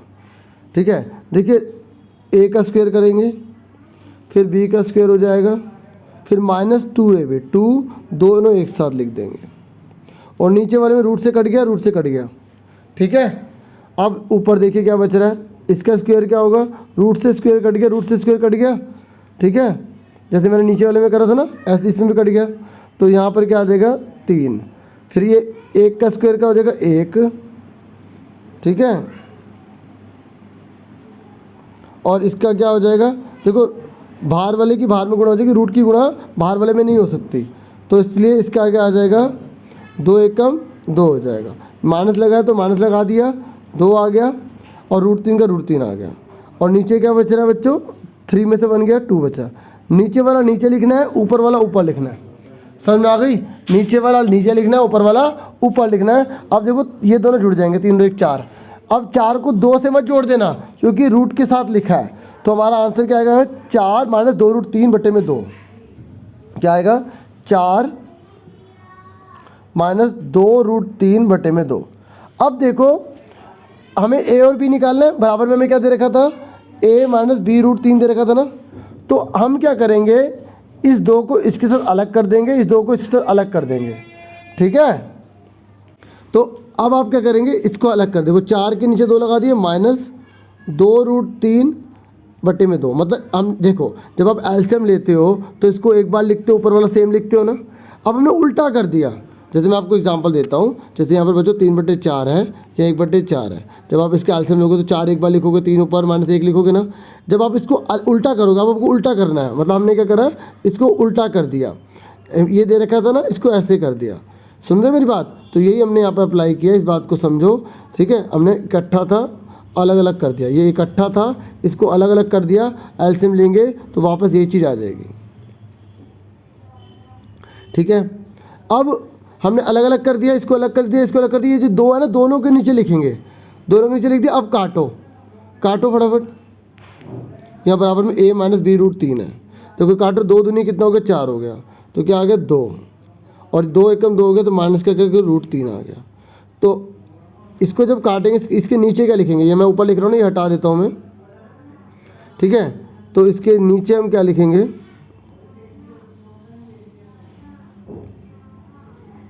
हमारा कितना है, 2 - √3 = में a - b√3। अब इसे कंपेयर करो, a कितना आ गया, 2 आ गया, b कितना आ गया, माइनस कट गया, 1 आ गया। तो a की वैल्यू 2 आ गई, b की वैल्यू 2 आ गई। कंपेयरिंग पता कैसे की जाती है, जो रूट वाला है वो b है, रूट वाले के साथ b है, तो यहाँ कुछ नहीं तो 1 मानेंगे। ठीक है, देखो दोबारा बताता हूँ क्योंकि कहीं ये क्वेश्चन थोड़ा सा कॉम्प्लिकेटेड है, तो हो सकता है आपको समझ में ना आया। तो 2 - √3 दे रखा है और a - यहाँ b√3 दे रखा है। तो पहले वाला a हो गया, ये बाद वाला b हो गया। अब यहाँ कुछ नहीं लिखा तो 1 मान लेंगे। तो a कितना आ गया, 2, सॉरी 1 मान लेंगे। ठीक है, a कितना आ गया, 2, और b कितना आ गया, b के कितना, 1 - का 1 आ गया, 1 आ गया। ठीक है, अगर ये नहीं आया ना तो कमेंट बॉक्स में बताना है, मैं इसकी एक अलग से वीडियो बना दूंगा बोर्ड पे कराते हुए, ताकि आपको अच्छे से क्लियर हो जाए। बाकी मैंने चैप्टर्स भी बहुत सारे बना रखे हैं, आप चाहे तो प्लेलिस्ट में जाके देख सकते हैं, पिछले साल के पेपर भी बना रखे हैं। ठीक है, तो हमारा 2 और 1 आ गया, लेकिन हमें बोला जोड़ के बताओ कितना होगा। तो जो + 1 कितना होगा, 3 हो गया। तो कितना आ गया हमारा, 3 आ गया। इसका ए आंसर आ गया। कितना आ गया, ए आंसर आ गया। अब उसके बाद आ जाइए 34 पर। 34 तो बहुत ईजी है। ये कह रहा ये तीनों के तीनों पॉइंट हैं, इन तीनों पॉइंट से इन चारों में से कौन सी लाइन होकर जाती है। खुद सोचो, ये दोनों देखो, एक खुद सोचो, एक माइनस का एक प्लस का, एक माइनस का एक प्लस का, एक और ये दोनों 0 0 है। तो देखो इसको ऐड करेंगे 0 आएगा, इसको ऐड करेंगे 0 आएगा। चेक करो ऐसा कोई है। ये देखो ये y है और ये x है। देखो ये y है, ये x है। अब y कितने का है, 3 का। यह माइनस है। मैं आपको सिंपल बताता हूँ ना, देखो आप इसको देखो, b वाले को। ये कह रहा है दोनों को जोड़ने पर 0 आए। देखो दोनों को जोड़ने पर 0 आ रहा है। देखो जोड़ो, -3 में 3 जोड़ोगे तब भी 0 आएगा, 3 में -3 जोड़ोगे तब भी 0 आएगा, 0 में जोड़ोगे तब भी 0 आएगा। तो केवल यही सेटिस्फाई कर रहा है ना, तो इसका आंसर जो है ना बी है। अगर ए क्यों नहीं है, y की जगह 3 लिखना है, x की जगह -3 लिखना है, बाहर माइनस लिखा तो माइनस क्या हो जाएगा, प्लस। तो 3 3 6 आएगा ना, तो इसका मतलब ये आंसर नहीं है। ठीक है, ऐसा कोई भी क्वेश्चन है ना तो सारे मत करने लग जाया करो, थोड़ा अपने दिमाग को सोचो कि यहाँ पर दोनों सेम सेम है, तो ऐड करने पर जो है 0 आ रहा है, तो ऐड करने पर 0 यही तो है, इसलिए इसका आंसर है बी। ठीक है, नहीं तो आप ज़्यादा बड़ा करना चाहते हो तो एक की वैल्यू सब में पुट करके देखो और अपना टाइम बर्बाद करो। ठीक है, क्योंकि आप कहोगे सर दोनों में 0 रखने पर तो 0 आएगा, आएगा आएगा, लेकिन तीनों के तीनों इक्वेशन सेटिस्फाइड होनी चाहिए। ठीक है, हिंदी में भी आप पढ़ सकते हैं, इसमें हिंदी इंग्लिश में कोई मैटर नहीं था। अब देखिए 35, ये कह रहा है अगर वर्ग चिन्ह 15 है, पहले मैं इसको हिंदी में बताऊंगा फिर मैं इंग्लिश में बताऊंगा, नहीं तो इसमें ना दोनों में बताने में कई बार बच्चों को कन्फ्यूजन होती है। तो ये कह रहा है वर्ग चिन्ह 15 दे रखा है, वर्ग चिन्ह को बोलते हैं क्लास मार्क। क्लासमार्क 15 दे रखा है बच्चों और कह रहा है इसकी लोअर लिमिट 13 है। पहले आप ये समझ लो क्लासमार्क होता क्या है। देखिए 20 से 40 जैसे लिखा है ना, तो इसको बोलेंगे क्लास इंटरवल। अच्छा मैं हिंदी में पहले बता रहा था, तो 20 से 40 दे रखा है ना बच्चों, इसे बोलते हैं वर्ग अंतराल। इंग्लिश में भी थोड़ी देर में बताऊंगा, पहले हिंदी में समझ लो पूरी तरह। देखिए 20 से 40 जो दे रखा है ना, ये माइनस नहीं है, 20 से लेकर 40 तक है। तो 20 से 40 जब दे रखा हुआ है ना, उसको बोलते हैं अंतराल। तो अगर आपसे बोलता है वर्ग चिन्ह निकालिए, तो आप इन दोनों को जोड़ के आधा कर दोगे। 40 में बीच में 60, 60 का आधा 30 हो गया। ये जो 30 है ना, ये वर्ग चिन्ह कहलाता है। अभी ये एक्स्ट्रा क्वेश्चन ले रहा हूँ अपनी तरफ से समझाने के लिए, ठीक है। और निम्न सीमा किसे कहते हैं? देखो ये जो 20 है ना, इसे निम्न सीमा कहेंगे, ये जो 40 है ना, इसे उच्च सीमा कहेंगे। अब इस क्वेश्चन में बोला है कि कोई वर्ग चिन्ह है, मतलब बीच की वैल्यू 15 है और निम्न सीमा 13 है। मतलब आपको मैंने बताया था ना कि इधर लोअर लिमिट होती है फिर अपर लिमिट होती है, पहले निम्न सीमा होती है फिर उच्च सीमा होती है। तो यानी कि हमें निम्न सीमा तो दे रखी है 13, हमें उच्च सीमा नहीं दे रखी x मान लो, और इसने बोला वर्ग चिन्ह इन दोनों के बीच में 13 और x के बीच में 15 है, बिल्कुल बीच में। ये जो वर्ग चिन्ह होता है ना, बिल्कुल बीच में होता है। तो कह रहा है x कितना होगा। आप देखो 13 से 15 में जाने में कितने कदम चलेंगे? 2, 13, 14, 15। ऐसे 15 से 2 कदम आगे बढ़ेंगे तो कितना होगा? 17 ना। तो इसलिए x 17 आएगा। अब आप चेक कैसे करोगे कि आपका आंसर सही है गलत है? आप 17 और 13 को जोड़ के आधा करो, 15 आ रहा है नहीं आ रहा? 17 और 13 30 होते, 30 का 15, इसका मतलब हमने सही निकाला, हमारा आंसर 17 है। अब इंग्लिश वाले देखो एक बार, हिंदी वालों को नहीं आना तो 2-3 बार वीडियो पीछे करके देखें, क्योंकि अगर आपने पहले प्रैक्टिस नहीं कर रखी तो आप करेंगे तो टाइम तो लगेगा। अब इंग्लिश में देखिए डियर स्टूडेंट, ये क्लास में 15 दे रखा है। क्लास में होता क्या पहले समझ लीजिए। देखिए जैसे 20 से 40 हमें कोई इंटरवल दे रखा है, इसे क्लास इंटरवल कहते हैं। और क्लास मार्क होता है इन दोनों के बीच की वैल्यू। और बीच की वैल्यू कैसे निकाली जाती है? दोनों को ऐड करके हाफ कर दो। 40 + 20 60, 60 का हाफ कितना होगा? 30। तो मिड वैल्यू बिल्कुल बीच में होती है। और मिड वैल्यू देखो 20 से 10 कदम आगे और 30 का 40 बाद में आ रहा है। तो देखो इधर का भी 10 का गैप है, इधर भी 10 का गैप है, तभी तो मिड वैल्यू कहलाती है, तभी तो इसे क्लास मार्क कहते हैं। और लोअर लिमिट क्या होती है? ये जो 20 है ना, इसे लोअर लिमिट कहेंगे, और जो 40 है ना, उसे अपर लिमिट कहेंगे। अब क्वेश्चन में पूछा क्या है? क्वेश्चन में कह रहा है कि क्लास में 15 है, लोअर लिमिट 13 है, यानी कि लोअर लिमिट हमें 13 दे रखी है, अपर लिमिट हमको पता नहीं है, और इन दोनों के बीच की वैल्यू मिड वैल्यू इनके 15 दे रखा है। तो अब आप देखो 13 से 15 जाने में हमें 2 स्टेप बढ़ना पड़ेगा। तो जो ये x है वो 15 से 2 कदम आगे होगा, तो 2 कदम आगे होगा। तो इसका मतलब x कितना हुआ? x हुआ 17, क्योंकि 15 मिड वैल्यू बीच में है। तो अब 15 मिड वैल्यू बने तो x की क्या होना चाहिए? 17 होना चाहिए, तभी तो बीच में होगा। 13 से 15 2 कदम और 15 से 17 2 कदम। अब आप चेक कैसे करोगे कि आपका सही है गलत है? 13 और 17 को जोड़ के आधा करो, 30 का आधा कितना होता है? 15। तो इसका मतलब हमने सही करा है।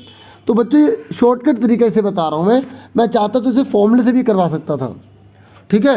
फॉर्मूले में ये होता है जैसे क्लास मार्क होता है ना, upper limit plus lower limit upon में 2, ठीक है, इक्वल टू, उससे भी कर सकते हैं। लेकिन आप जो है ना, क्योंकि पेपर में आपको शॉर्टकट ट्रिक जरूर आनी चाहिए, तो आप उसी से सीखो कि आप याद रखें कि लोअर लिमिट पहले आता है, अपर लिमिट बाद में आता है, नहीं पता एक्स मान लिया। और क्लास मार्क का मतलब होता है बिल्कुल बीच की वैल्यू। तो 13 में 2 जोड़ेंगे 15 आएगा, तो 15 में क्या जोड़ें? ठीक है, 15 में 2 जोड़ेंगे तो क्या आएगा? 17 आएगा। तो 17 हमारा आंसर आ गया। चेक कैसे करेंगे? क्योंकि क्लास मार्क जो होता है वो बिल्कुल बीच की वैल्यू होती है। तो 17 और 13 को जोड़ा 30 का आधा 15 आ गया, ठीक है। तो हमारा आंसर कितना होगा? 17 होगा। इसका समझ में आ गया 17 क्यों होगा? क्योंकि 13 और 17 को जोड़ेंगे तभी हमारा क्या आएगा? 15 आएगा। आप ऑप्शन की भी हेल्प ले सकते हैं। अगर आप क्लास मार्क निकालना चाहते हैं तो ऑप्शन से और आसानी से कर सकते हैं। लोअर लिमिट 13 दे रखी है, इनमें से देखो कौन सा नंबर है जिसको जोड़ने पर आधा करने पर 15 आता हो। तो 13 में 17 जोड़ेंगे 30 का आधा 15 इसी में आएगा, बाकी किसी भी जोड़ने पर आएगा ही नहीं, ठीक है। अब जैसे आप समझना चाहे समझ सकते हैं, आपके ऊपर है। अब देखिए उसके बाद नेक्स्ट क्वेश्चन है 36। देखो मैं इसे पूरा नहीं पढ़ूंगा, मैं आपको सिंपल बताता हूँ। जब आप खुद डाटा को कलेक्ट करते हैं, मतलब आंकड़ों को इकट्ठा करते हैं, हिंदी इंग्लिश दोनों सुनना। जब आंकड़ों को हिंदी में इंग्लिश में डाटा, जब आप डाटा को कलेक्ट पहली बार खुद जा के करते हैं ना, सबसे खुद डाटा इकट्ठा करते हैं, उसे प्राइमरी डाटा प्राथमिक आंकड़े कहते हैं, ठीक है। और जब आपने पहले से कोई डाटा इकट्ठा कर रखा है, जैसे फॉर एग्जाम्पल पिछले साल के बच्चों की परफॉर्मेंस हमने इकट्ठी कर रखी कि पिछले साल इतने इतने बच्चों के इतने इतने मार्क्स आए थे, तो हम उस डाटा को दोबारा से देख रहे हैं, तो वो कहलाता है सेकेंडरी डाटा, और इंग्लिश में बोलते हैं उसे गौण आंकड़े। क्या बोलते हैं? गौण आंकड़े, सेकेंडरी डाटा। तो यहाँ पर टीचर ने एक डाटा जो है वो बच्चों से कलेक्ट कराया, और दूसरा जो डाटा है उसने पुराने पिछले साल से लिया। आप इसे पढ़ो अपने आप। तो ये कह रहा है कि अब आप बताइए कि जो टीचर ने एक एक स्टूडेंट से कलेक्ट किया था, एक एक स्टूडेंट से जो डाटा कलेक्ट किया था वो, और जो उसने रजिस्टर से डाटा कलेक्ट किया था वो क्या कहलाएगा? तो पहले स्टूडेंट का दिया ना, टीचर खुद एक एक बच्चे से इकट्ठा कर रहे हैं ना डाटा। जब हम एक एक जने से खुद डाटा इकट्ठा करते हैं ना, उसे प्राथमिक आंकड़े कहते हैं। और जो पहले से ही रजिस्टर्ड डाटा होता है, जिसको पहले से लिखा है, इंटरनेट पे सारी इन्फॉर्मेशन लिखी है, वहाँ से हम कुछ लेते हैं, उसे सेकेंडरी डाटा कहते हैं। ठीक है, उसे गौण आंकड़े कहते हैं। तो इसका आंसर ए है। ठीक है, समझ में आ गई? एक बार इसे पढ़ लेना पूरा, जो मैंने समझा दिया इसे, क्योंकि मैंने ऑलरेडी पहले पढ़ लिया था इसे। अब ये कह रहा है कि अगर x इक्वल टू वाई है, ठीक है, अगर x इक्वल टू वाई है तो इनमें से कौन सा जो है ग्राफ बनेगा? डियर स्टूडेंट याद कर लीजिए, जब भी x इक्वल टू वाई होए, जब भी x इक्वल टू वाई होगा तो वो ओरिजिन से होकर गुजरेगा। मेरी लाइन नहीं गई, मैं रफ बना रहा था, दोबारा बनाने की कोशिश कर लेता हूँ। अभी भी नहीं बनी, एक बार और ट्राई करते हैं, नहीं तो फिर आप समझ जाना। ठीक है, जो ठीक है, तो ये हमेशा ओरिजिन से होकर जाएगा। ठीक है, किससे जाएगा? ओरिजिन से होकर जाएगा। याद रखना, जब x और y दोनों दे रखे तो ओरिजिन से जाता है। ठीक है, जब x या y अकेला दिया होता तब वो पैरेलल होते हैं। तो इसका आंसर क्या हुआ बच्चों? Passing through the origin. Hindi में ओरिजिन को मूल बिंदु कहते हैं। ठीक है, जब वो पास किससे होके जाता है? ओरिजिन से पास होके जाता है। समझ में आ गई आप सबको?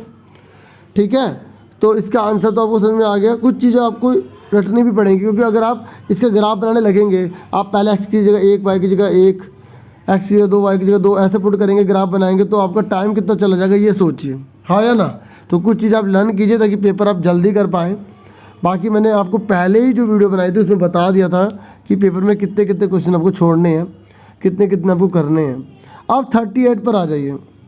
ये कह रहा है ये जो ग्राफ बना है ना, ये इन चारों इक्वेशन में से किसका ग्राफ है? इन चारों इक्वेशन में से किसका है? तो हम ना इसको ले लेते हैं, हमें इजी लग रहा है। 2 2 दोनों सेम है ना, तो अब आप इसे पुट कीजिए और देखिए राइट हैंड साइड के बराबर कौन सा आता है। आपको लेफ़्ट लेना होता है और राइट के बराबर आना होता है। अगर राइट के बराबर आ गया तो सही है। देखो 2 दे रखे पॉइंट, एक ये वाला और एक ये वाला, आपको दोनों पुट करके चेक करने होंगे। सुन रहे हैं आप? हम इजी वाला ले लेते हैं, 2 और 2 ले लेते हैं। ठीक है, यहाँ पुट करें, देखो यहाँ x की जगह 2 पुट करो, y की जगह 2 पुट करो, तो 3 2 जा कितना होता है? 6, और 7 2 जा कितना होता है? 14। अब 14 में से 6 जाएंगे तो माइनस का 8 बचेगा ना, यहाँ तो प्लस का 10 है। हमें लेफ्ट हैंड साइड में पुट करना होता है और राइट हैंड साइड के बराबर लाना होता है। अगर आ गया तो बोलेंगे इक्वेशन है, अगर नहीं आया तो इक्वेशन नहीं है। देखो इन जो पेपर DOE ने इशू करे हैं, ये इन्हें अच्छे से करें, एक्स्ट्रा ये चीज़ करें, क्योंकि पेपर ऐसे ही आने वाले हैं, क्योंकि DOE ने बनाने पेपर। सुन रहे हैं मेरी बात? अब देखिए सेकंड में पुट करके देखते हैं। देखो y की जगह क्या रखना है? 2, और देखो जब हम पुट करते हैं ना, कोई साइन नहीं होता तो मल्टीप्लाई होता है। अब जैसे कोई बच्चे कहेंगे सर 14 कैसे आया? तो 7 या कोई साइन तो मल्टीप्लाई, 7 2 जा 14 होता है। अब ये y की जगह रखा 2, x की जगह क्या रखना है? 2 रखना है। क्या रखना है? 2 रखना है। तो देखो ये कितना हो गया? 2, और ये कितना हो गया? 4। तो 2 में से 4 के माइनस के 2, तो यहाँ पे तो 3 आ रहा है, ये भी गलत है। अब C देखिए, 8 y की जगह लिखना है 2 लिखना है, 6 x की जगह लिखना है 2 लिखना है। तभी तो मैंने 2 2 वाला लिया ताकि कन्फ्यूजन ज़्यादा ना रहे। 8 दूनी 16, 6 दूनी 12, 16 में से 12 का 4, तो देखिए 4 आ रहा है। आ रहा नहीं आ रहा 4? पर एक बात और सुनो, दूसरा भी चेक करना पड़ता है। अब इसी में दूसरा चेक करो, अगर दोनों का आंसर यस आ गया तब यस लिखेंगे। ठीक है, अब दोनों माइनस के, माइनस का 2 माइनस का 1, तो 8 की जगह 8 लिखा, y की जगह -1 दे रखा। देखो y की जगह -1 दे रखा है, ये आगे पीछे हो गए हैं, ये देखो। तो y की जगह y रखेंगे, y पहले दे रखा है, ये मत करना, y पहले दे रखा तो x की वैल्यू रख दो। पहले वाला x होता है, दूसरे वाला y होता है। x वाला पहले होता है, y वाला बाद में होता है। तो y की जगह -1 रखना है, तो 8y की जगह माइनस का 1 रख दिया, 6x की जगह माइनस का 2 रख दिया। अब करो सोल्व, 8 1 जा 8 माइनस का माइनस माइनस प्लस हो जाएंगे, 2 माइनस है मल्टीप्लाई होकर प्लस हो जाता है ना, वेरी गुड। अब 6 2 जा कितना होगा 12 होगा। अब 12 में से 8 के कितने बचे 4, देखो इसमें भी 4 आ रहा है ना। दोनों पॉइंट सोल्व करने पर यह वेरीफाई हो रहा है राइट हैंड साइड, तो इसका सी आंसर करेक्ट है। इस तरीके से क्वेश्चन बच्चों करने हैं, और अगर आपने हल्के में लिया ना फिर आप नहीं कर पाएंगे। तो खूब मेहनत कर लो, ईमानदार से करो, पहले खुद ट्राई करो फिर वीडियो देख लो, ऐसे कर लो। नहीं आता तो देखो, बार बार देखो, पेशेंस रखना पड़ेगा आपको। अब देखिए x इजिकल टू √5 + 2 दे रखा है, आपको पता लगाना है कि इसकी वैल्यू कितनी होगी। जब भी ऐसा कोई क्वेश्चन आ जाए रूट वाला, आपको उसका रेशनलाइज करना होता है, याद रखना। सुन रहे मेरी बात? हर का परिमेयकरण कितने क्वेश्चन आ गए, इसका मतलब ऐसा क्वेश्चन आना ही आना है। सुन रहे हैं ना मेरी बात डियर स्टूडेंट्स? आप देखो मैं करके दिखाता हूँ। देखिए 1 अपॉन में लेना आपको √5 + 2, इसका रेशनलाइज कर लीजिए। पहले बड़ी रकम है फिर छोटी रकम है, ये याद रखना, बड़ी रकम पहले छोटी रकम बाद में लेना, ठीक है। 5 - 2 कैसी वीडियो बना रहा हूँ आप बता सकते हैं कमेंट में। क्या मेरी वीडियो आपके लिए हेल्पफुल रह रही है या नहीं, क्या मेरे एफर्ट आपके काम आ रहे हैं या नहीं, आप कमेंट्स करके मुझे ज़रूर बताएं।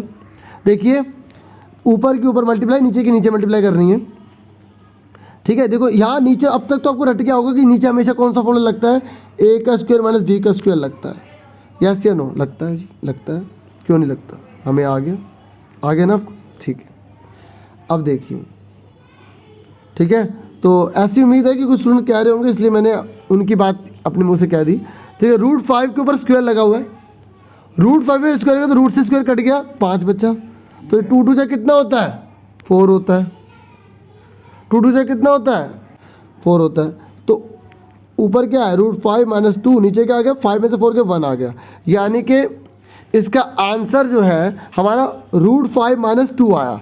याद रखना इस आंसर को, क्योंकि अब मैं से हटा रहा हूँ, ठीक है। अब देखो हमें क्वेश्चन में क्या था, ये था, यही था ना। तो हमें बोला ये निकालना है, तो पुट कर देंगे। x की वैल्यू कितनी है जी, ये जी, हाँ जी दे रखी है जी, √5 + 2 दे रखी है जी, -1 अपॉन में x की वैल्यू कितनी निकाली है, क्योंकि मैंने उल्टा लिया था ना, कितनी निकाली है √5 - 2 निकाली है जी, पुट कर दिया। अब सोल्व कर दो, ये प्लस का √5 है ना, माइनस का √5 हो जाएगा, माइनस का 2 है ना, प्लस का हो जाएगा। तो √5 से √5 कट गया, 2 2 कितना हो गया 4 आ गया, ठीक है। देखो एक बार दोबारा बता देता हूँ, हमें x दे रखा था, √5 + 2 दे रखा था।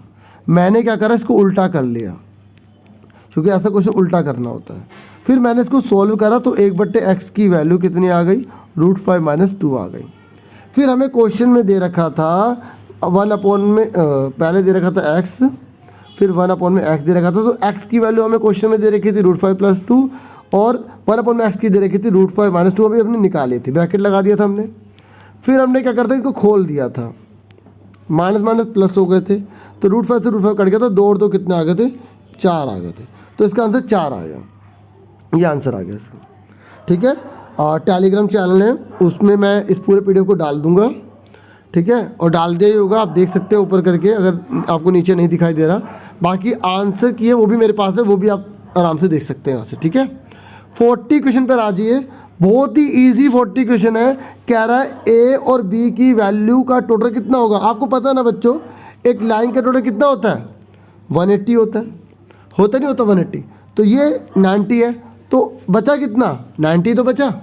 अगर करके दिखाना है तो मैं आपको करके दिखा देता हूँ, A + B + 90 = में 180, क्योंकि एक लाइन का टोटल 180 होता है। तो A + B = 180 माइनस का 90 हो गया, तो A + B, ये B है, ठीक है, = में 90 डिग्री आ गया। तो ये हमारा इसका आंसर जो है ना A + B का कितना आ गया 90 आ गया, ठीक है, ये हमारा 90 आ गया। तो ये तो इजी था, आपको पता है कि लाइन का टोटल 180 है। आप 3 फ्रेंड बैठे, 1 2 3 फ्रेंड बैठे, एक बड़ा चलाक निकला, उन्हें 90 रुपये ले लिए, तो अब बाकी जनों को दोनों को टोटल कितने मिलेंगे 90 मिलेंगे। और आप दोनों बता नहीं रहा, पक्के दोस्तों भी कहीं किसी पता लग जाए किसी को कम मिला कितना मिला, आप बता नहीं रहे कितने मिले हैं। चलो मजाक था थोड़ा, तो 90 आ गया, ठीक है। पता नहीं मेरे मजाक पे हंसी आती नहीं आती। चलो अब आ जाइए सेक्शन C पर आ जाइए। सेक्शन C जो है केस स्टडी है डियर स्टूडेंट्स, बहुत ही इजी क्वेश्चन रहने वाला है, बहुत मज़ा आएगा। कब ख़त्म होगा इसका तो पता ही नहीं चलेगा। क्यों, आप कहेंगे क्यों? देखो लिखा भी हो 8 क्वेश्चन करने होते हैं सेक्शन सी में। देखिए कैसे मज़ा आएगा, ये देखो बहुत आसान है, आपने 3rd चैप्टर कर रखा होगा। फिगर बनी हुई दे रखी है, पूछा है पहला क्वेश्चन की ए पॉइंट की वैल्यू बताइए। बस आपको इतना याद रखना है, पहले वाला एक्स होता है, दूसरे वाला वाई होता है ना डियर स्टूडेंट्स? पता है ना आप सबको? Very good. अब ए बताइए, ए की वैल्यू कितनी है? देखो पहला एक्स को लेते हैं फिर वाई को लेते हैं, मैंने आपको अच्छे से बताया था। तो एक्स का 1 हो गया, वाई का 2 हो गया, तो 1,2 आंसर आ गया, इसका ए आंसर आ गया। मैं ये चाहूँगा कि आप इसे खुद पहले ट्राई करें फिर आंसर मैच कर लें, ठीक है? मुझे अच्छा लगेगा, ठीक है? अब डी बताइए, डी की वैल्यू कितनी होगी? जल्दी से बताइए डी कितना होगा। अगर आप साथ के आंसर अपने बिना देखे बता रहे तब भी मुझे अच्छा ही लगेगा, ठीक है? आप कमेंट बता सकते हैं कि सर मैंने अपने बताए थे, अगर आपके पास टाइम हो बताने का। तो देखो जब किसी लाइन पर पॉइंट होता है ना, तो जिस लाइन पर पॉइंट है उसकी वैल्यू की दूसरा वाला 0 माना जाता है। माना क्या जाता होता ही है। तो डी की वैल्यू जो है पॉइंट पर है, तो ये डी जो है वो किस पर, एक्स पर है ना, तो एक्स का 5 हो गया, वाई 0 होगा। तो क्योंकि एक्स पहले लिखते हैं वाई बाद में लिखते हैं, तो 5,0 आंसर आएगा, ठीक है? तो 5,0 आ गया, ठीक है? उसके बाद एफ वाला बोला है और 43 बोला है, एफ की वैल्यू बताइए। तो एफ की वैल्यू कितनी है? और तो आप जो पेपर देख रहे हैं इससे पता लग गया ना कि आपको नीचे के क्वेश्चन ज़्यादा छोटे आ रहे हैं, तो आपको पहले जो जो आ रहा है वो कर लेना, ज़्यादा टाइम मत लगा बड़े बड़े क्वेश्चन पे, पता लगे पेपर छूट जाए। एफ की वैल्यू बताइए। एक्स का 8 है, वाई का कितना है 3, तो 8,3 आ गया। तो आप देख सकते हैं 8,3 का है। याद रखना पहले एक्स होता है फिर वाई होता है, तो इसका बी आंसर है, ठीक है? और डी वाले का सी था, ठीक है? चलो अब फटाफट बताइए, कह रहा है पार्क का क्षेत्रफल निकालिए।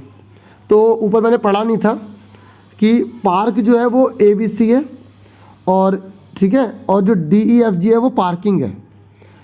हिंदी में भी पढ़ सकते हैं डियर स्टूडेंट्स, इतना तो आप कोऑपरेट करेंगे ही। तो पार्क जो है ना वो ये है ट्राइंगल, तो इसका एरिया निकालना है। तो हमेशा जब भी फिगर में ट्राइंगल का, पैरेललोग्राम का, किसी का भी एरिया निकालने के लिए बोल रहा है, तो आपको गिनना है कि एक्स का कितना हिस्सा है, लेंथ कितनी है, वाई की कितनी है, और ट्राइंगल का फॉर्मूला लगा देना है। ट्राइंगल का जब भी इसमें आएगा तो फॉर्मूला ये लगेगा 1/2 बेस इंटू हाइट। हिंदी में 1/2 आधार गुणा ऊंचाई, 1/2 आधार गुणा ऊंचाई, ठीक है? अब बताइए आधार कितना है, इसका आधार कितना है? देखिए गिनिए, 1, 2, आधार कितना है 2। अब कितना है इसका, हाइट कितनी है 1, 2, इसकी हाइट कितनी है 2।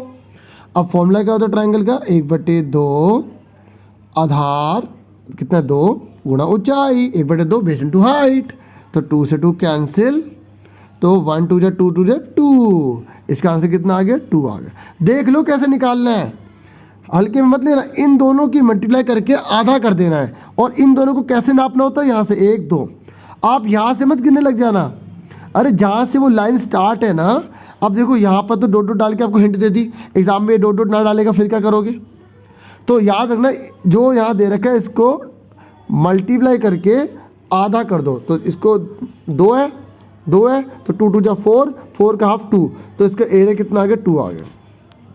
तो पार्क का क्षेत्रफल कितना आ गया 2 आ गया। समझ में आ गया, बी आंसर आ गया। अब पार्किंग का बोला डियर स्टूडेंट्स, पार्किंग का निकालना है। तो पार्किंग का यहाँ पर क्या नाम दिया था, DEFG, ये रहा DEFG। तो ये क्या स्क्वायर है, ठीक है? स्क्वायर है तो 1 2 3। अब गिन लेते हैं, इसको यहाँ डॉट डॉट डाल लेते हैं, 1 2 3, तो 3 3 3 जा कितना होता है 9 आ गया। अब इसका आधा मत कर देना, ट्राइंगल में आधा करना पड़ता है क्योंकि ट्राइंगल का फॉर्मूला है, इसका फॉर्मूला होता है साइड इंटू साइड, भुजा गुणा भुजा। तो इसलिए इसका आंसर जो है वो आ जाएगा 9, ठीक है? पार्किंग का 9 आ गया। तो इजी था ना डियर स्टूडेंट्स। अब आ जाइए केस स्टडी सेकंड पर। अब ये भी बहुत इजी रहने वाला है, आप देख लीजिए, और 5 ही क्वेश्चन है इसके, 5 ही बच्चे। चलो केस स्टडी में थोड़ा सा मैं पढ़ ही देता हूँ, उसमें पढ़ने की जरूरत नहीं पड़ी थी, इसमें पढ़ना पड़ेगा। ये कह रहा है कि ये एक पार्क है, फील्ड है। देखिए ये हिंदी में और इंग्लिश में, मैं इसको पढ़ देता हूँ। ये कह रहा है एक ना ट्राइंगल है, ये मतलब फील्ड है, पूरा ट्राइंगुलर फील्ड है, और इसमें आप देख सकते हैं 3 कोने बता रखे हैं। और इसने बताया कि इसकी जो लंबाई 120 है, ठीक है, ये 80 है और ये 50 है। और ये कह रहे बीच में ना जैसे गेट होता है ना 3 मीटर का गैप रखा गया है। और ये बाकी ये देख रहे हो यहाँ पर ना सारी तार लगा रखी है, कांटे वाली तार है वो लगा रखी है, आप देख सकते हैं। अब इसने बोला इसी के बेस पर ना हमने इसकी स्टडी कर ली और कह रहा है जो इसे ना फेंसिंग बोला गया, इनने क्या बोला है, फेंसिंग बोला, क्या बोला है, फेंसिंग। तो कह रहा है इस पर ना 3 रुपये लगते हैं, ठीक है, कितने रुपये लगते हैं, नहीं 20 रुपये लगते हैं। कितने रुपये लगते हैं, 20 रुपये, 20 रुपये लगते हैं 1 मीटर पर, ठीक है। तो हमें पता लगाना होगा कि जैसे कितना एरिया है, ठीक है, कितने रुपए खर्च हो रहे हैं, तो जो भी पूछेगा उसको हम करेंगे। क्वेश्चन में आप समझ गए होंगे। ये मैं आपको बता दूं कि ये आपका जो 12 चैप्टर है ना उसमें एग्जाम्पल भी है, और मैंने इसकी एक वीडियो भी बना रखी है जो पिछले साल बनाई थी, तो वो भी डिस्क्रिप्शन में दूंगा, बाकी इसमें भी आपको समझा रहा हूँ, ठीक है। तो देखिए पहला क्वेश्चन पूछा गया सेमी पैरामीटर बताइए ट्राइंगल का। ये जो सेमी पैरामीटर को हिंदी में बोलते हैं अर्ध परिमाप। तो अर्ध परिमाप किसे कहते हैं, पहले परिमाप निकालो उसका आधा कर दो। और परिमाप किसे कहते हैं, पैरामीटर किसे कहते हैं, पैरामीटर का मतलब है इस पूरे ट्राइंगल की बाउंड्री का टोटल। परिमाप क्या है, बाउंड्री का टोटल। तो अब आप क्या करोगे, इसका टोटल करो, जल्दी से इसका टोटल करके बताओ कितना आएगा।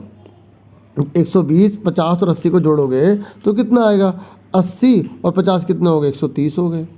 और 130 में 120 जोड़े तो 250 हो गए, ठीक है। तो इसका आंसर कितना आ गया, 250 आ गया। तो पहला वाला तो आंसर नहीं आया अभी, 250 पैरामीटर आया। हमें क्या निकालना है, सेमी पैरामीटर निकालना है, आधा कर दो 125 आ गया।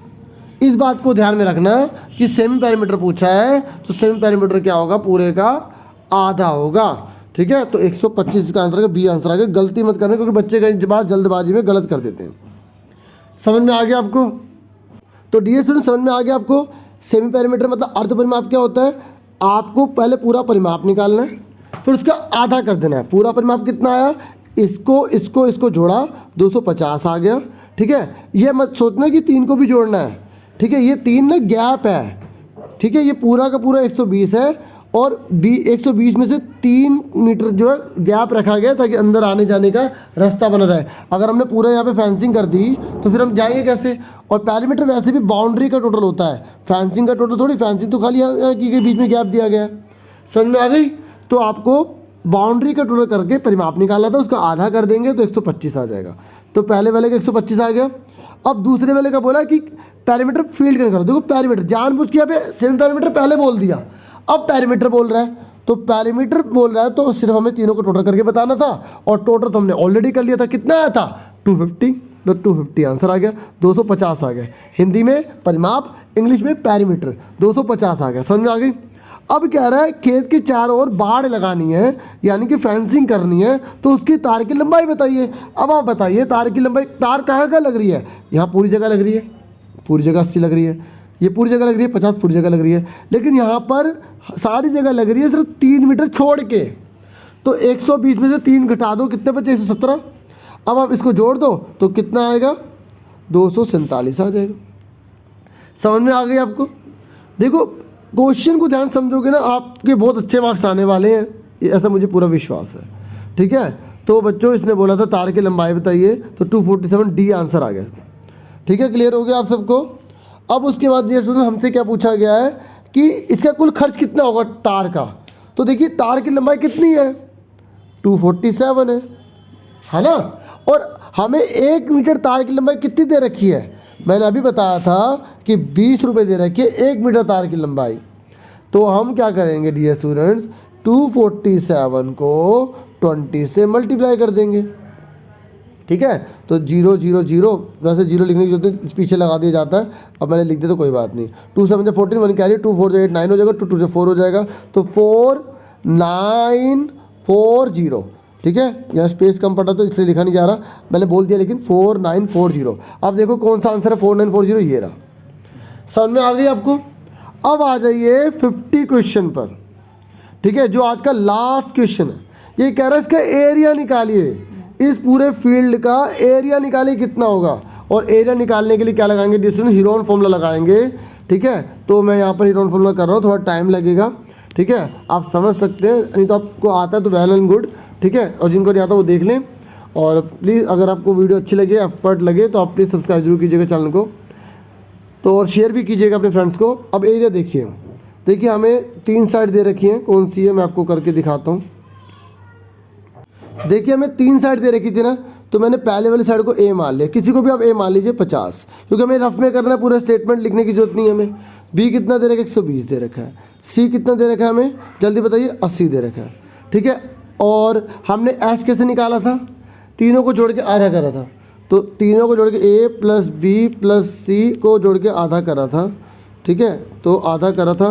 तो ए कितना है 50, बी कितना है 120 और सी कितना है हमारा 80, और तीनों को जोड़ के आधा कर दो तो आपको पता है कितना आधा 250 आया था, ठीक है। तो 250 का आधा कितना निकाला था हमने, ठीक है। अगर ये क्वेश्चन पहले दे देते तो बाकी के क्वेश्चन आंसर अपने आप हो जाते, हाँ या ना, तो इसने आगे पीछे दिया ना, तो कोई बात नहीं, हम करेंगे।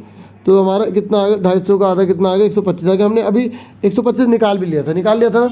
अब हमें एरिया निकालना है, क्या निकालना है, एरिया निकालना है। तो एरिया का फॉर्मूला क्या होता है, मैं आपको करके दिखाता हूँ। पहले एस निकालना आपको आ गया, एस निकालना आ गया ना, उसके एस मैंने पहले भी आपको बता दिया था, ठीक है। सेमी पैरामीटर को बोलते हैं, हिंदी में अर्ध परिमाप बोलते हैं। अब हम क्या निकालेंगे, एरिया निकालेंगे। तो एरिया का मैं खाली ए लिख देता हूँ। तो एरिया का फॉर्मूला क्या होता है, ये होता है S minus A, S minus B, S minus C होता है। तो एस कितना है हमारा 125 है, ठीक है। फिर 125 माइनस ए कितना दे रखा है हमें, ए जो है हमारा हमने क्या माना था 50 माना था। फिर एस कितना 125 और बी हमने कितना माना था 120 माना था, ठीक है। फिर 125 में से क्या घटा देंगे लास्ट में 80, ठीक है। स्टार्टिंग समझ नहीं आ रही तो बोल रहा हूँ, 125 माइनस 50, 125 माइनस 120, 125 माइनस 80, ये फॉर्मूला देख लीजिए। 4 जने 1 2 3 4, ठीक है। अब फटाफट सॉल्व कीजिए, 125 आ गया, ब्रैकेट लगाना ये तो क्वेश्चन है मल्टीप्लाई होगा। अब 125 में से 50 गए, कितने बचे 75 बचे। 120 में से 125 में से 120 गए 5 बचे। फिर 125 में से 80 गए 45 बचे, ठीक है। अब इसके बाद इसके हम प्राइम फैक्टर करेंगे, इस पूरे के क्या करेंगे, प्राइम फैक्टर करेंगे। आपको एलसीएम लेना आता होगा, 125 का एलसीएम लेंगे तो 5 पंजे 25 पंजे 125, इस तरीके से मैं सीधा बता रहा हूँ क्या आएगा। सॉल्व करेंगे तो 125 का क्या होगा 5 गुणा में 5 गुणा में 5। ऐसे 75 का क्या आएगा, 75 को करोगे तो 5 में 25 से 75 होता है, 5 5 25, 3 25 होता है। ऐसे 5 का तो 5 उतार देंगे। 45 का क्या होता है 9 पंजे 45 होता है, 3 3 9 मल्टीप्लाई में 5। अब यहाँ स्पेस कम पड़ गया, चलो लिख दिया, ठीक है। अब देखो 2 में से एक बाहर निकलता है, कितने बाहर निकलते हैं 2 में से एक बाहर, तो इन 2 में से एक 5 बाहर आ जाएगा, इन 2 में से एक 5 बाहर आ जाएगा, ठीक है। और कलर चेंज करके बताता हूँ, इन 2 5 में से एक 5 बाहर आ जाएगा, इन 2 3 में से एक जो है इन 2 3 में से एक 3 बाहर आ जाएगा। और देखो अब बचा क्या हमारा, यहाँ पर एक 3 बचा और ये 5 बचा, तो ये दोनों अंदर रहेंगे। सबको पता है ना 2 में से एक बाहर निकलते हैं, तो इसको मैं हटा लेता हूँ। तो हमारा 2 में से एक 5 बाहर आ गया, 2 में से एक 5 बाहर आ गया, 2 में से, ठीक है, एक 5 हमारा बाहर आ गया, और 2 3 में से एक 3 बाहर आ गया, और 5 और 3 अंदर रह गया क्योंकि उसका कोई पेयर नहीं था, ठीक है। तो 5 में 25 पंजे 125 दिया, कितना होता है 375 होता है, और 5 दिया 15 हो गया, ठीक है। इस तरीके से हमारा 375√15 आंसर आ गया, ठीक है। तो अब आंसर हमारा आ गया, तो ये मीटर में तो मीटर स्क्वायर लिख देंगे, ठीक है। इस तरीके से 375√15 हमारा ये आंसर आ गया। तो इस तरीके से पूरी वर्कशीट कंप्लीट करवा दी, मतलब वर्कशीट कह रहा हूँ प्रैक्टिस पेपर था, पूरा कंप्लीट करवा दिया। होप आपको समझ में आ गया होगा। देखिए ये आंसर की है, ये केवल इंग्लिश मीडियम में अवेलेबल है, ठीक है।